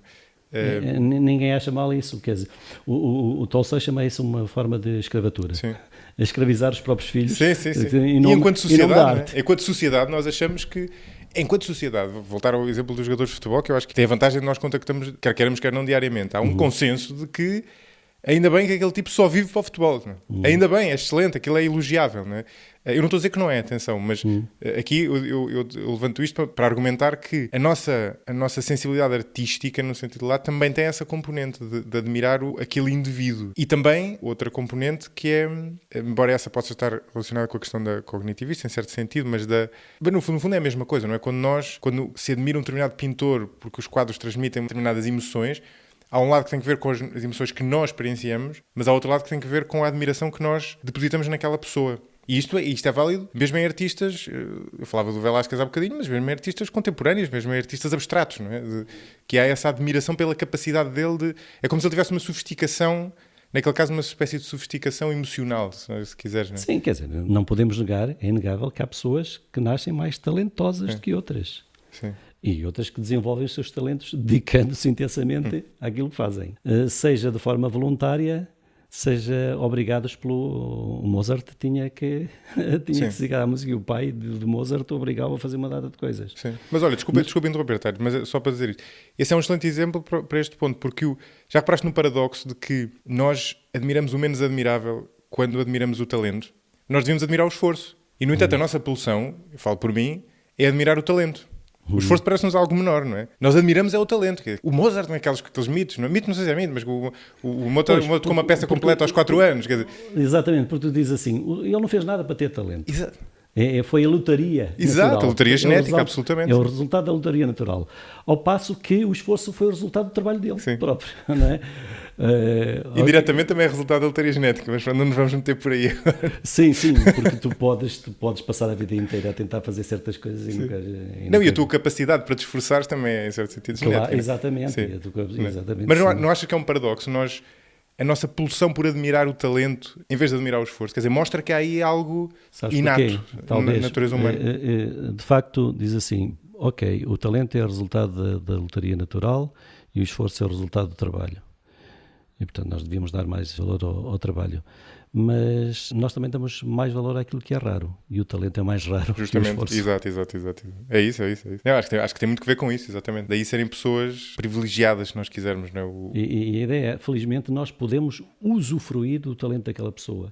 E, portanto, ela não é a única pessoa beneficiada pelo talento que tem, porque produz obras de arte das quais nós próprios beneficiamos, mesmo que ele seja depois muito compensada por isso. Mas estás a falar, por exemplo, no caso do Cristiano Ronaldo. O Cristiano Ronaldo é um exemplo de uma pessoa que talvez não tenha feito grande esforço, porque ele, segundo o que eu ouço dizer e o que ele próprio diz, é que ele era a sua natureza que o empurrava para aquilo, para jogar a bola com prazer constantemente, o prazer de jogar a bola em vez de ir às aulas. Isso é que para ele é que era um esforço. Sim, mas a narrativa em torno dele é de alguém que, claro, tudo isto tem uma motivação por trás e, portanto, nesse sentido não é esforço puro, mas é daquele alguém que trabalhou, que ficava nos treinos depois dos outros e o mesmo é dito em relação aos músicos. Há uma coisa que entrou mais ou menos na cultura popular, daquela experiência das 10 mil horas, que já deves ter apanhado, aquilo entretanto há um bocadinho deturpado, mas que uma experiência feita com violinistas em que o principal fator preditivo dos melhores violinistas era o número de horas que eles passavam a praticar. Ou seja, era o esforço que eles empregavam na... Há um livro de um neurocientista muito engraçado, que ele é até filósofo também, e que decidiu testar uma tese, uma ideia muito conhecida, de que a proficiência, por exemplo, a tocar um determinado instrumento musical e a capacidade para aprender um determinado instrumento musical, como para aprender línguas, é muito maior quando somos pequenos, quando somos crianças, do que quando somos adultos. E a ideia subjacente a isso, a explicação para isso é que é a tal ideia da plasticidade mental cerebral. Quer dizer que o cérebro das crianças é mais plástico, mais maleável, mais moldável, reage mais depressa do que o de um adulto. Portanto, ele decidiu testar essa teoria da plasticidade cerebral. E ele pediu uma licença sabática na Universidade de Stanford para testar isso num caso. E o caso era ele próprio. Ou seja, ele tinha vários amigos músicos, muitos deles conhecidos, como o David Byrne, o guitarrista dos Rage Against the Machine, esqueci-me do nome dele, um nome meio latino, que eram amigos deles, portanto são craques da música e da guitarra, sobretudo esse guitarrista dos Rage Against the Machine, e todos gozavam com ele, que diziam que tu não tens ouvido zero para a música, tu não percebes nada de música, não consegues nada. E ele adorava ter sido uma estrela de rock and roll e portanto teve que ser filósofo e neurocientista, mas queria aprender a tocar bem guitarra elétrica, bem a ponto de poder tocar com esses craques conhecidos, músicos conhecidos. E então ele dedicou-se na sua licença sabática a fazer nada mais, a não ser durante um ano, acho eu, ou 2, do que aprender a tocar guitarra bem. Então chegou ao fim e provou que a tese da plasticidade mental ou da plasticidade cerebral está errada, porque ele aprendeu a tocar de uma forma muito competente, a ponto de, em certos casos, poder substituir alguns músicos profissionais. Interessante isso. E então, como é que ele explica isso? Explica isso da seguinte maneira. Então, qual é a explicação para que, de facto, estatisticamente, os jovens, as crianças, aprendam muito mais rápido, de uma forma muito... Normalmente, quando se aprende... É que têm menos interesses. Tem uma disponibilidade completa para isso. Ou seja, ele diz, o que é que ele suspendeu durante esse tempo em que esteve? Suspendeu idas ao supermercado, atendimentos de telefones, IRS, essas coisas estão sempre na cabeça e que o distraem. Enquanto que um adolescente ou pré-adolescente está completamente disponível, se for preciso 5, 6 horas seguidas para o instrumento, e ele... E sem outras preocupações. Não é? Sem preocupações nenhumas. É que não são só as 6 horas. Ou seja, é o treino. A ideia de que estás a dizer as 10 mil horas, isto vem a propósito das 10 mil horas, é o treino insistente. O treino cria-te memórias nos dedos, memórias até no ouvido, aperfeiçoa a capacidade auditiva também para discriminar se notas estão cria novas sinapses. Ou seja, e esse treino que ele teve completamente exclusivo, ou seja, decidiu dedicar-se só a aprender isso e tornou-se um bom guitarrista. E ele explica a sua experiência toda nesse livro que se chama Guitar Zero. Por referência ao Guitar Hero, que é aquele jogo da PlayStation com aquelas guitarras cheias de cores. E portanto lá está. De facto, o treino é muito importante. Aliás, os Beatles, o segredo de grande parte, de uma boa parte, eles têm ter talento, não é? É deles estarem em Hamburgo, quando foram a Hamburgo, a tocar 6 horas por noite, seguidas, todas as noites. Aquilo deu-lhes uma destreza tal que chegou a um ponto em que eles, sem querer, estavam já a experimentar outras coisas. Desenvolve o cérebro, justamente, não é? E permite ter uma compreensão muito mais densa, permite antecipar uma série de coisas, não é? De ouvir uma nota e perceber logo. O cérebro cria padrões e percebe como é que aquela melodia continua, não é? Permite dominar a linguagem, mesmo utilizando essa metáfora que tu não gostas. Exato, e dominar essa linguagem mesmo de uma forma intuitiva. Por exemplo, os Beatles não sabiam música, não sabem ler música. E muitas vezes até há pessoas que dizem que, os Beatles foram revolucionários porque tentaram ir contra a tradição musical anterior, não é?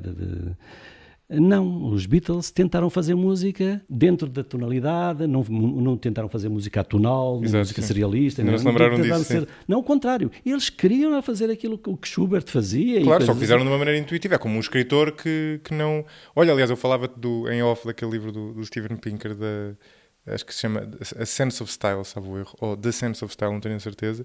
E ele começa justamente por dizer que teve quase para desistir do livro, porque perguntava a amigos escritores por dicas. E eles diziam todos, não, quer dizer, isto é uma coisa, nunca li nada, escrevo simplesmente aquilo que me ocorre, é uma espécie de intuição.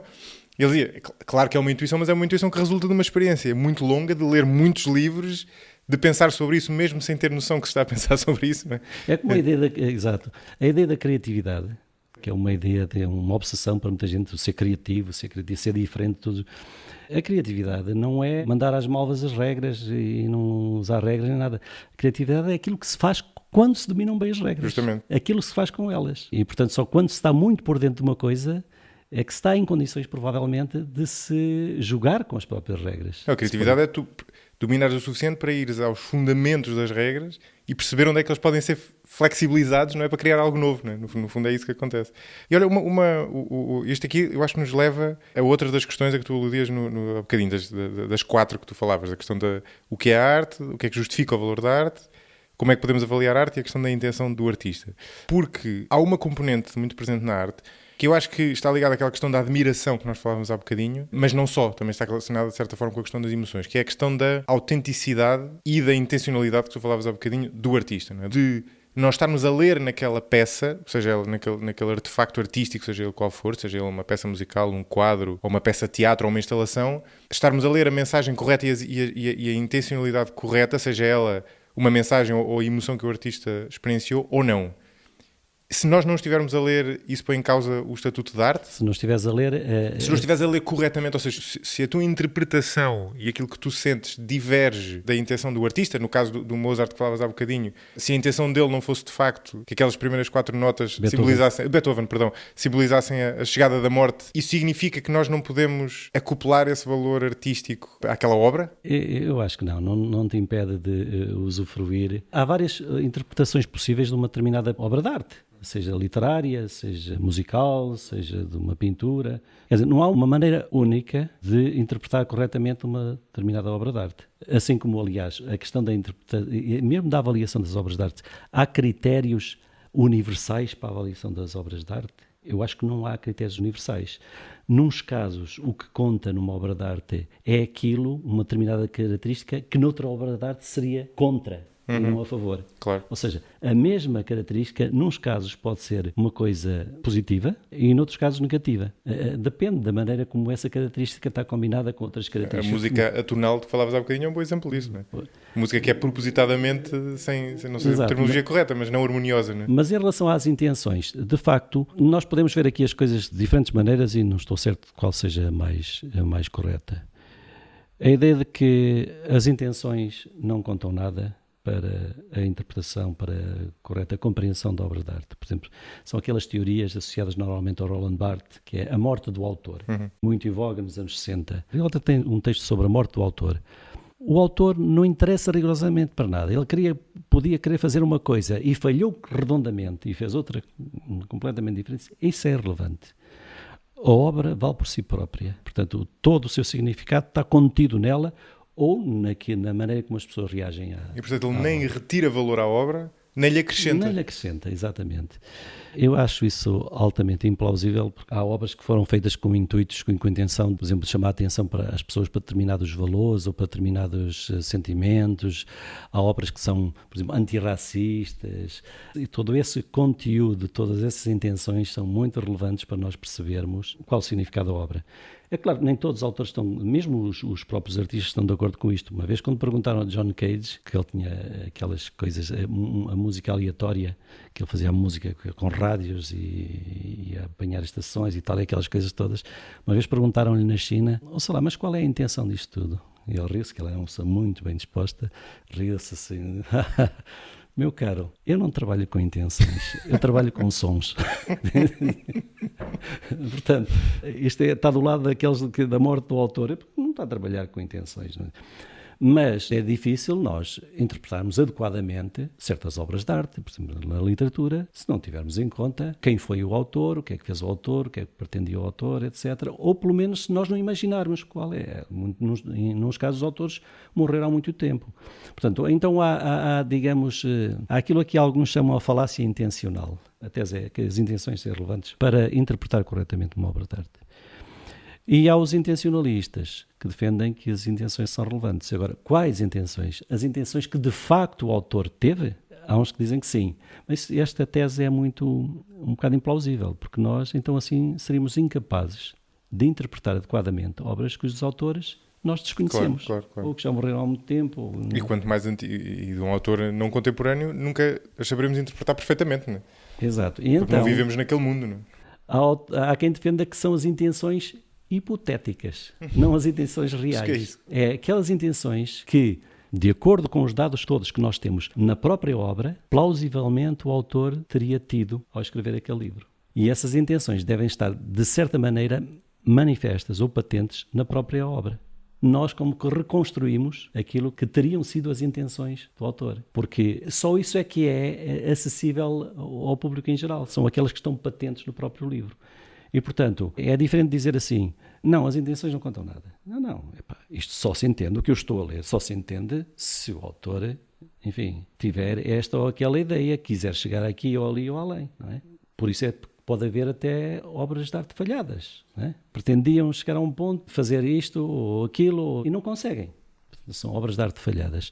Mas, neste caso, o intencionalismo... E o contrário, que não pretendiam chegar àquilo que depois se tomou como sendo significado. Exatamente. Agora, a ideia das intenções hipotéticas é as intenções que é legítimo, por um leitor minimamente informado, atribuir ao seu autor, mesmo que ele não as tenha tido. Mas eu diria que na lógica da arte enquanto instrumento, as intenções do artista só são relevantes na medida em que elas nos acrescentem valor. A não ser, e eu acho que isso tem relevância, que as intenções também contem por causa daquela questão da nossa admiração pelo indivíduo.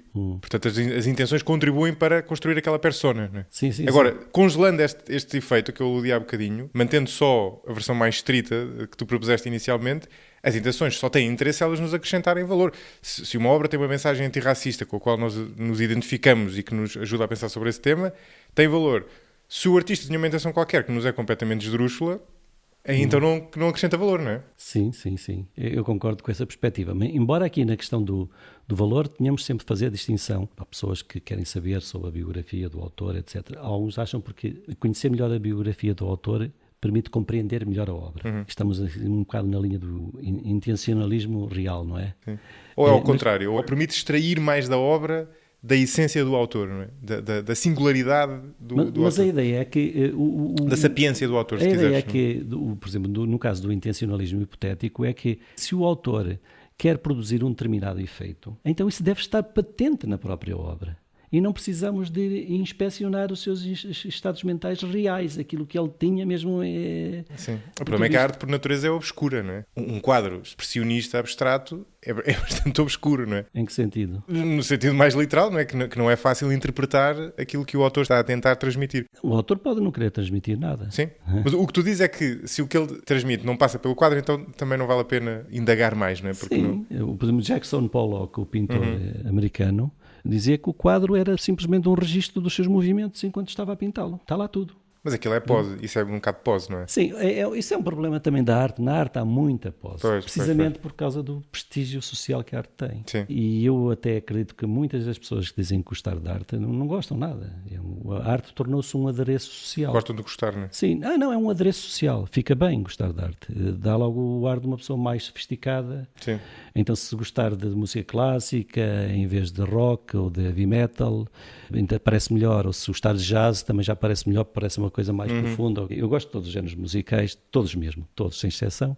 Eu acho que há música boa e boa. Gostas de música atonal? Eu acho que a música atonal, há certo tipo de música que não é feita para se gostar, como muita arte não é feita para se gostar. A chamada arte antiestética. Há artistas que declararam, foram mesmo registar no notário uma declaração para pôr ao lado do quadro, a dizer assim, atenção, este quadro não é bonito, o autor não pretendia que fosse bonito, ou que tenha propriedades estéticas apreciáveis, nem quer, nem deseja que seja visto assim, nem deseja. Portanto, este quadro não tem nada a ver com beleza. E uma declaração ao lado para as pessoas não olharem para o quadro assim. Por acaso é curioso que isto agora liga-se com a intenção. E, no entanto, as pessoas podiam achar aquilo bonito. Portanto, na arte há muitas estas coisas misturadas. E na apreciação artística, estava eu a dizer que eu gosto praticamente de todo tipo de música, mesmo todo. Eu recordo-me quando eu sempre fui uma pessoa que ouviu muita música e colecionou, né, desde o tempo do vinil e de todos os géneros, música rock. Era mesmo um conhecedor muito, muito grande, quase um segundo depois da música começar já sabia o que era. Agora não, claro. Mas eu lembro que escandalizava os meus amigos muito interessados na música quando eu dizia que gostava do ABBA. Não podes gostar disso. Isso é uma coisa muito popularucha, isso é uma coisa... herético, sim. E quando eu dizia, o Dancing Queen é provavelmente uma das melhores músicas pop que eu já ouvi. E é excelente música. Achavam isto quase escandaloso e quase que me pediam para não dizer isso em frente a outras pessoas, isso parecia mal. Portanto, há muita esta coisa associada à arte. A arte é um adereço, é como uma coisa que se coloca ao peito. Olha, eu gosto disto. É também uma fonte de prestígio, um fator de identificação. Sim. Tribal também. Sim. Não é? E eu estou neste extrato, eu estou naquele extrato. E, portanto, estas coisas aparecem muito misturadas quando se fala da arte. É por isso que eu comecei por dizer aqui que o discurso que muitas vezes se ouve, em Portugal é quase inevitável. Fala-se da arte de uma forma muito empolgada, lírica, muito elogiosa. Parece que a pessoa não está a falar da arte, está a tentar dizer, vejam como eu sou uma pessoa sensível, vejam como eu sou uma pessoa educada, vejam como eu sou uma pessoa sofisticada. E eu acho que isto não é falar verdadeiramente da arte. E, portanto, nas apreciações que se fazem, há muito esta mistura do aspecto social. A arte, pelo facto de ser pouco palpável e pelo prestígio social que lhe está associado, não é? De novo, provavelmente não há nada que tenha maior prestígio social, pelo menos tão perene e tão resistente, presta-se muito a isso. Por exemplo, há um paradoxo interessante, já reparaste de certeza, que os avaliadores mais contundentes que existem são os avaliadores de arte, no sentido lato. As críticas, se tu abres o jornal e leres as críticas de cinema, não há nada mais contundente do que aquilo, não é? E, no entanto, não é nada objetivo porque é que um filme é melhor do que outro. Quer dizer, há alguns aspectos mais ou menos objetivos de produção de som, de colocação das câmeras. Agora, a maioria daquilo que compõe um filme não é nada objetivo. E, no entanto, se tu vês uma crítica, tens uma bola preta, por exemplo, e diz este filme é imprestável, não serve para absolutamente nada, o realizador não conseguiu, fez tudo...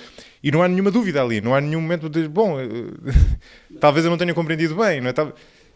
É um paradoxo curioso, não é? Porque é como se eles tivessem um algoritmo mental para decidir se aquilo era uma obra-prima ou se é uma obra muito má, etc. É um grau de certeza incrível. Eu acho que é uma proteção contra a noção de que não há certeza nenhuma. Não é? E nós até avaliamos, se formos sinceros e honestos connosco próprios, nós avaliamos a mesma obra de arte de maneiras diferentes em períodos diferentes. Justamente, exatamente. Já te aconteceu de certeza rever um filme e pensar, eu andei a dizer bem deste filme a tanta gente. Já me aconteceu. Já me aconteceu melhor. Há um filme que quando eu vi achei fabuloso, e na altura quando saiu, que é o Voando sobre o Ninho de Cucos, do Milos Forman. Incrível, etc. Depois vi-o passado uns anos e pensei, mas como é que eu gostava deste filme? Isto é tão primário. Eu vi há pouco tempo e não achei grande graça também. Achava aquilo tão primário. É esta coisa de bonzinhos, os maus, malucos é que estão certos. Esta história de inverter. E depois, aqui há algum tempo, vi o filme e diverti-me imenso a ver o filme. E eu pensei, não posso estar a divertir-me tanto com o filme e dizer que o filme é mau, não pode ser. Há qualquer coisa errada em mim. E passei a gostar outra vez do filme. Passei a avaliá-lo de maneira diferente. Isto acontece constantemente com... Por exemplo, no caso da música pop, isto acontece. Nós somos expostos muito tempo a uma determinada canção, que às vezes é bem feita, e portanto aquilo massacra-nos e nós reagimos mal. Depois passam-se 20 anos, ouvimos a mesma canção e dizemos, isto era bom. Exatamente, é incrível, não é? Isto era muito bom, acontece muito. Porque nós cognitivamente somos muito limitados, não é? E somos influenciados pelo estado de espírito, pela saturação de ter ouvido aquela música várias vezes. Depois há outra questão interessante. O contexto também é importante. O contexto, o momento em que aprecias, o contexto, tudo aquilo que está associado à apreciação. E depois há outra coisa interessante que eu me lembrei a propósito do Voando sobre o Ninho de Cucos, porque eu, como te dizia, vi o filme há pouco tempo, pela primeira vez, e não achei grande graça. Não, como uma obra-prima, não é? Não é. Não, mas quer dizer, é tido como um filme bastante bom. E pensei, há um lado aqui que eu penso nisto muitas vezes, sobretudo sobre arte contemporânea, no sentido lato, que é aquele filme foi feito em determinado momento, é provável que ele tenha influenciado outros filmes, ou seja, é provável que ele tenha sido marcante pela diferença de paradigma face ao que o precedeu, mas que depois, entretanto, tenha influenciado uma série de filmes que eu vi antes de ver aquele, e que estavam uns degraus acima, menos. Portanto, ou seja, vamos imaginar, por metáfora, umas escadas, não é? O grande degrau, vamos imaginar, foi subido pelo Milos, como é que ele se chama? Milos Forman. Bem, e pelo resto da equipe e pelos atores, naturalmente. Depois houve uma série de degraus mais pequenos, que eram mais pequenos, mas que catapultaram aquele paradigma para um nível superior. Exatamente, melhor. E portanto, quando eu voltei a ver o Voando sobre o Ninho de Cucos, isto acontece-me imensas vezes. Já achei aquilo um bocadinho manhoso, não é? Compreendo perfeitamente o que estás a dizer, porque me acontece e tenho pensado muitas vezes nisso. De facto, é aquilo que se diz, esta obra é seminal, deixa um o Seaman para que fez os outros nascerem a partir daí. E tem lá aqueles aspectos. Repara, por exemplo, não sei se tu viste o Pulp Fiction quando saiu o Pulp Fiction. O Pulp Fiction foi uma coisa. Era quase uma impossibilidade eu ter visto. Uma coisa completamente inesperada. Hoje, qualquer filme tem carradas de excelente coisas exemplo. Assim, do Pulp Fiction. Tu agora vais ver o Pulp Fiction e aquilo não te causa impacto nenhum. É um excelente exemplo, porque de facto a pessoa consegue ver como o Pulp Fiction influenciou imensos filmes. Não é? Exatamente. Tu vês quase todos, grande parte dos filmes, mesmo séries. Sim. Que agora parece a infância da arte, em certo sentido. Exatamente, vês séries como Breaking Bad e coisas assim. Tu tens lá muitas coisas de Pulp Fiction. E era o que estavas a dizer, foram degraus que foram acrescentados em cima. Sim. E agora aquilo parece rudimentar quase. Mas há muitas coisas, o que estavas a dizer, de facto, a apreciação, o que eu vejo muitas vezes nos jornais, no cinema e na música, e não só, nunca é uma apreciação estritamente artística ou estética, se quiseres. O próprio crítico muitas vezes está a falar mais dele próprio do que da obra. E mesmo quando fala da obra, fala de uma forma na diagonal, nunca te dá nada. Metafórica, sim.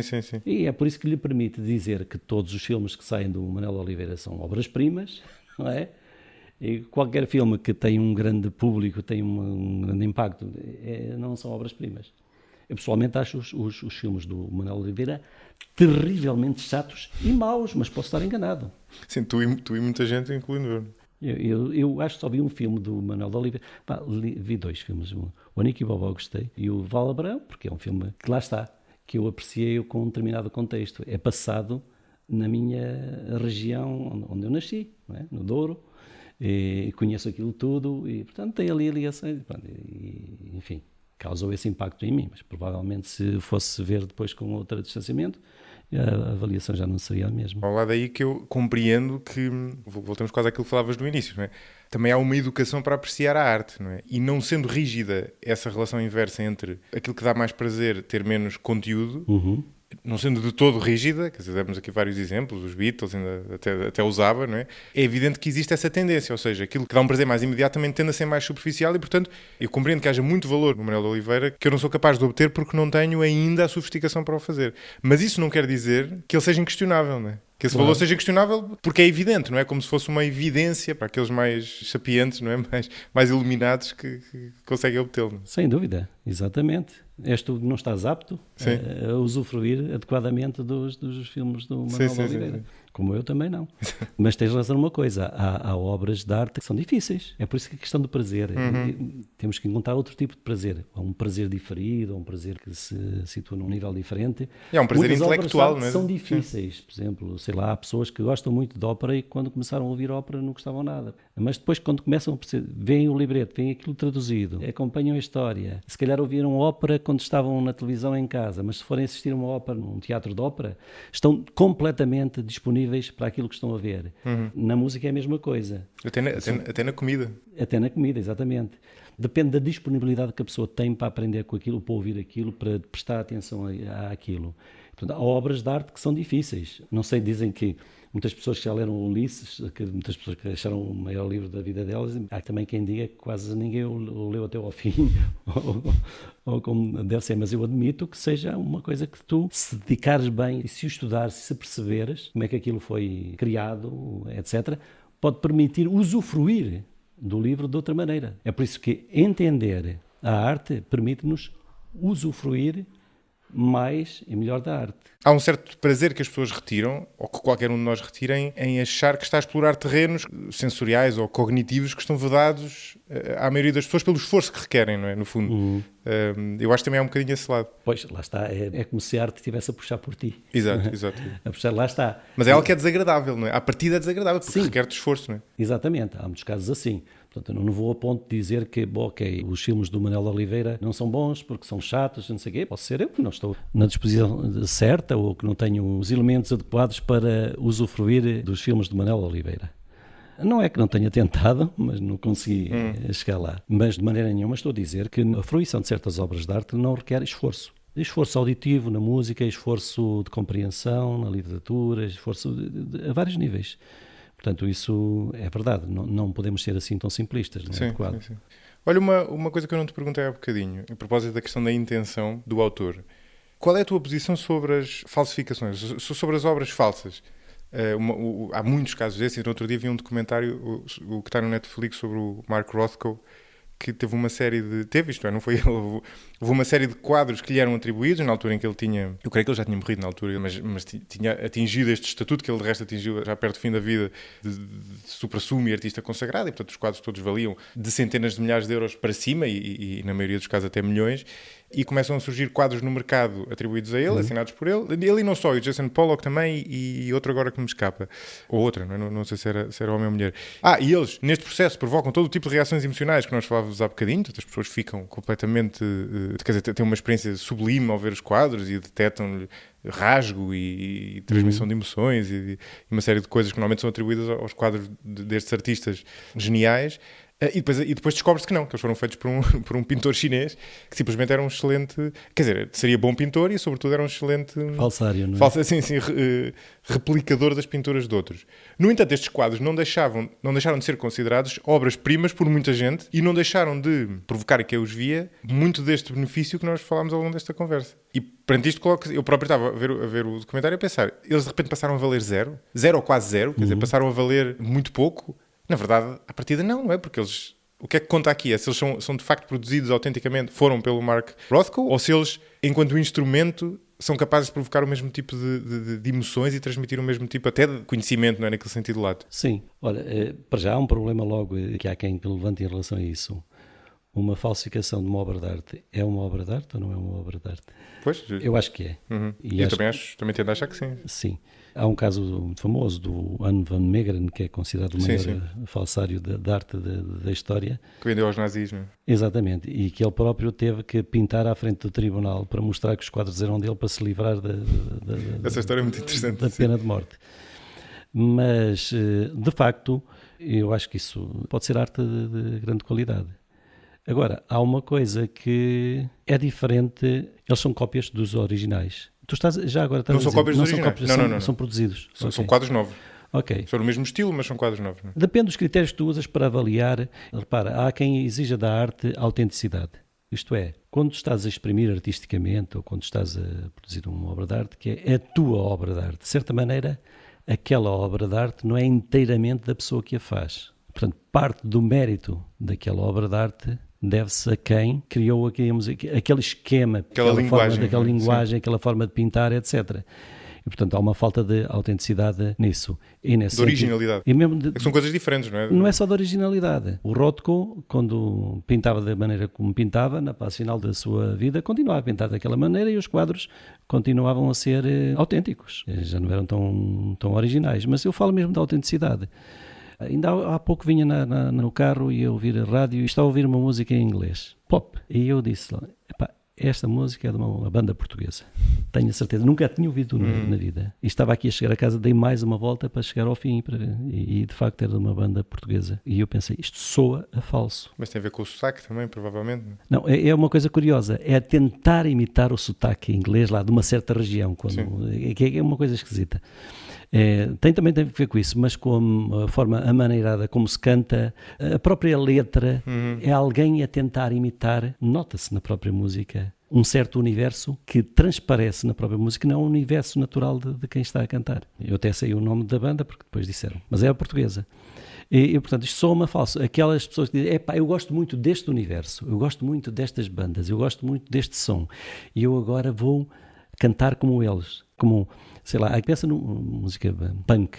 O punk nasceu de um determinado contexto social, de tipos que estavam por tudo, um bocado por tudo. E, portanto, queriam lá saber, até se gabavam de não saber mais do que 3 acordes essas coisas todas. Mas era a atitude e a energia e uma certa revolta de protesto que traziam para cima do palco, que era autêntica. Agora tu vês betinhos em Portugal, a quem os pais pagam as guitarras boas para depois tocarem punk e dizerem gritos antissociais e não sei o quê. Isso é ridículo, é falta de autenticidade, embora a música seja hoje, ninguém tinha feito aquela música, não é? Claro. No caso do que estavas a referir, o que eu vejo é que, de facto, pode ter muitas das boas características e muitas das coisas boas, dos aspectos positivos que tu referiste, e ser digno de apreciação e tudo isso, mas há certos critérios de avaliação em que essa obra, uma vez que sabes, portanto, eles eram atribuídos ao Rothko, ao próprio Rothko. Rothko, o Jason Pollock e outro já não me lembro. Mas acho que a maioria eram do Rothko. Quer dizer, eu confesso que é uma questão difícil. É difícil, é? É uma questão difícil. Se tu achas que a autenticidade é um critério de valor, de avaliação, há um filósofo, Nelson Goodman, que utiliza uns critérios mais, digamos, técnicos. A densidade sintática e a densidade... Mas não vamos falar aqui nesta entrevista. É uma coisa assim um bocado técnica. O que ele defende é que uma imitação que seja quase indiscernível do original de uma obra, porque é que nós damos tanto valor a uma que é a original e a outra que é exatamente, é indiscernível. Não damos. Tu podes encontrar exemplos desses na arte contemporânea, mesmo em relação a obras de arte famosas. Por exemplo, os urinóis do Duchamp. Claro, sim. Ele comprou 6 peças, urinóis, na loja de porcelana lá de louça sanitária de Nova Iorque, mas podia ter comprado todos os que lá estavam. Não sei se estavam lá 6, podiam ter comprado 20, ou etc. E estes são arte e os outros não são arte. Só que estes, num contexto, significam uma coisa. Adquirem um significado. No contexto original, eles não têm esse significado. Não são olhados com a mesma atenção, não são olhados... Não despertam as mesmas emoções, não é? Para voltar ao... Nem são olhados, se calhar, nem são sequer mas esse é um bom... Por acaso é bom teres falado disso, que eu queria voltar aí. De certa forma leva-nos de volta ao início, porque é aquela questão da definição do que é arte. Tu aludiste precisamente aos casos de fronteira. Desculpa, diz. Sabes que a questão da definição da arte era o grande problema da filosofia da arte discutido desde os anos 50 até praticamente aos anos 2000, era o grande problema. Toda a gente ia a teorias, apareciam teorias, como sabes e como apresento no meu livro. E dá 10, 15 anos para cá, deixou de ser... O problema quase foi abandonado. Quase ninguém discute mais a definição da arte. Em si mesmo é curioso, não é? Porque mostra... Acharam que o projeto de discutir, o projeto definicional, é um projeto votado ao fracasso. Muitos filósofos acham disso. E que talvez seja mais produtivo dedicarem-se a tentar compreender formas de arte particulares, não a arte em geral, porque tu repara que a arte em geral é uma coisa tramada, passa a expressão, que tem a diversidade de artes que há, uma coisa incrível. Imenso, sim.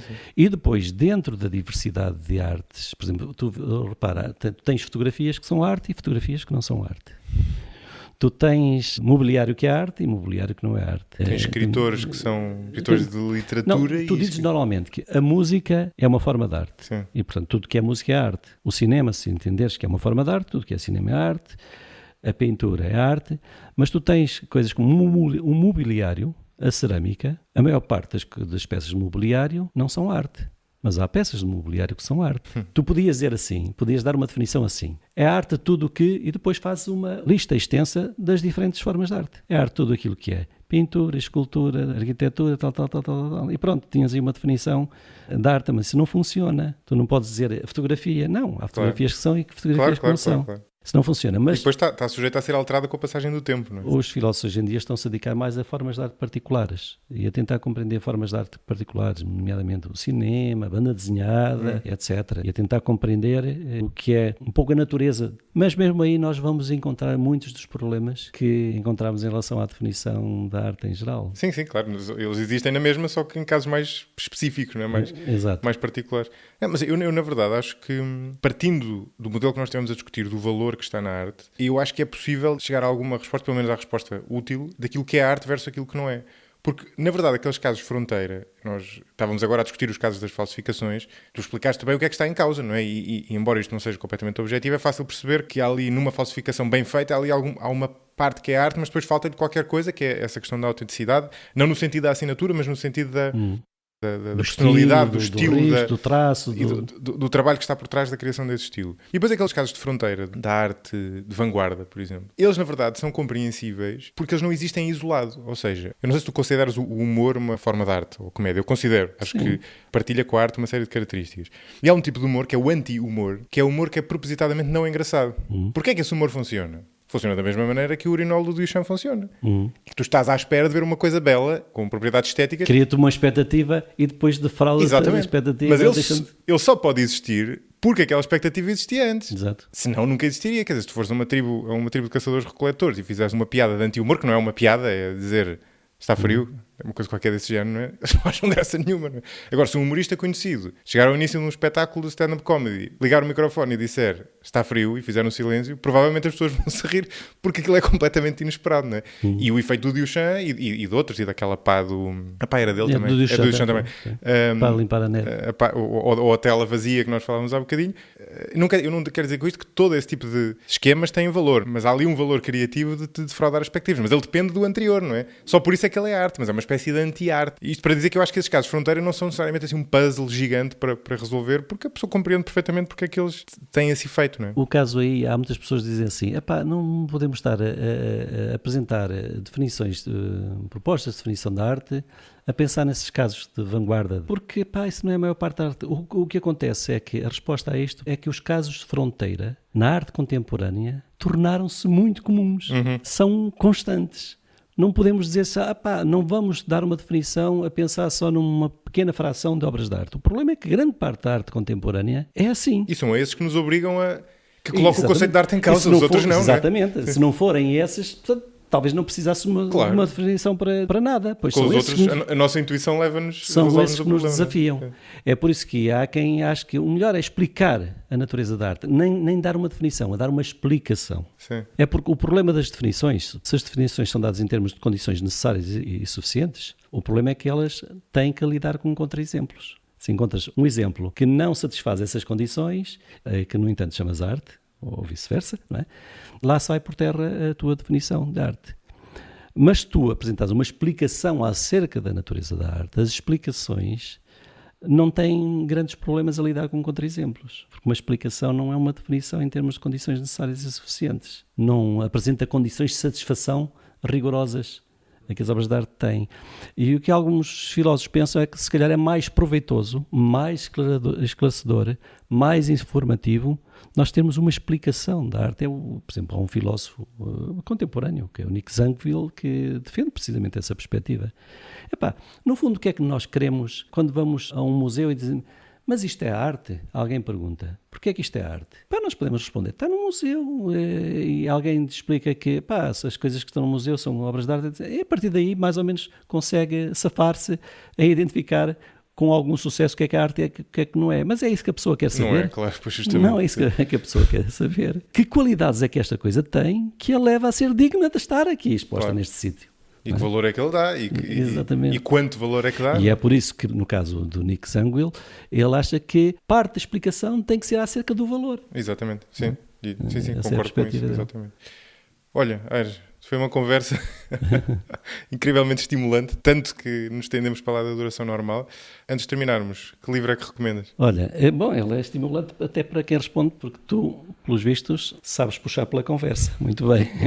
Bom, mas então o livro que eu recomendo tem vários textos sobre vários dos problemas que temos aqui, por exemplo, sobre as intenções, sobre o valor intrínseco, sobre a definição da arte, que é de um dos filósofos mais importantes da arte dos nossos dias, Gerald Levinson, e o livro é Investigações Estéticas, Ensaios de Filosofia da Arte. Portanto, é uma reunião de artigos do filósofo. Fui eu e o Vítor Guerreiro que selecionámos os textos e que pusemos à consideração do próprio Gerald Levinson, que achou boa, e ele acompanhou, até fez um pequeno prefácio ao livro. E, portanto, ele aborda diferentes temas da filosofia da arte. E tem também um texto sobre o humor, já agora. Curioso. Sobre o que é o humor. Exatamente. E sobre a apreciação da música, sobre a definição da arte, cá está, a intenção e a interpretação na literatura. Portanto, eu recomendo este livro, que é de um dos mais destacados filósofos da arte contemporâneos, e é um livro que pode interessar a pessoas que se interessem por cinema, por música, por literatura, por arte em geral, e até por humor, etc. Boa. Aires, muito obrigado. Obrigado eu, foi um gosto estar aqui contigo. Este episódio foi editado por Hugo Oliveira.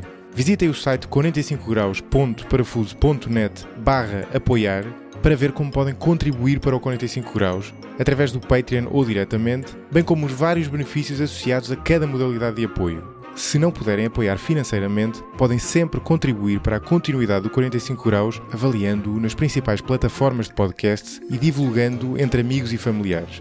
O 45 Graus é um projeto tornado possível pela comunidade de mecenas que o apoia e cujos nomes encontram na descrição deste episódio. Agradeço em particular a Miguel Van Uden, José Luís Malaquias, João Ribeiro, Francisco Hermenegildo, Família Galaró, Nuno e Ana, Nuno Costa, Salvador Cunha, João Baltazar, Miguel Marques, Corto Lemos, Carlos Martins, Tiago Leite e Abílio Silva.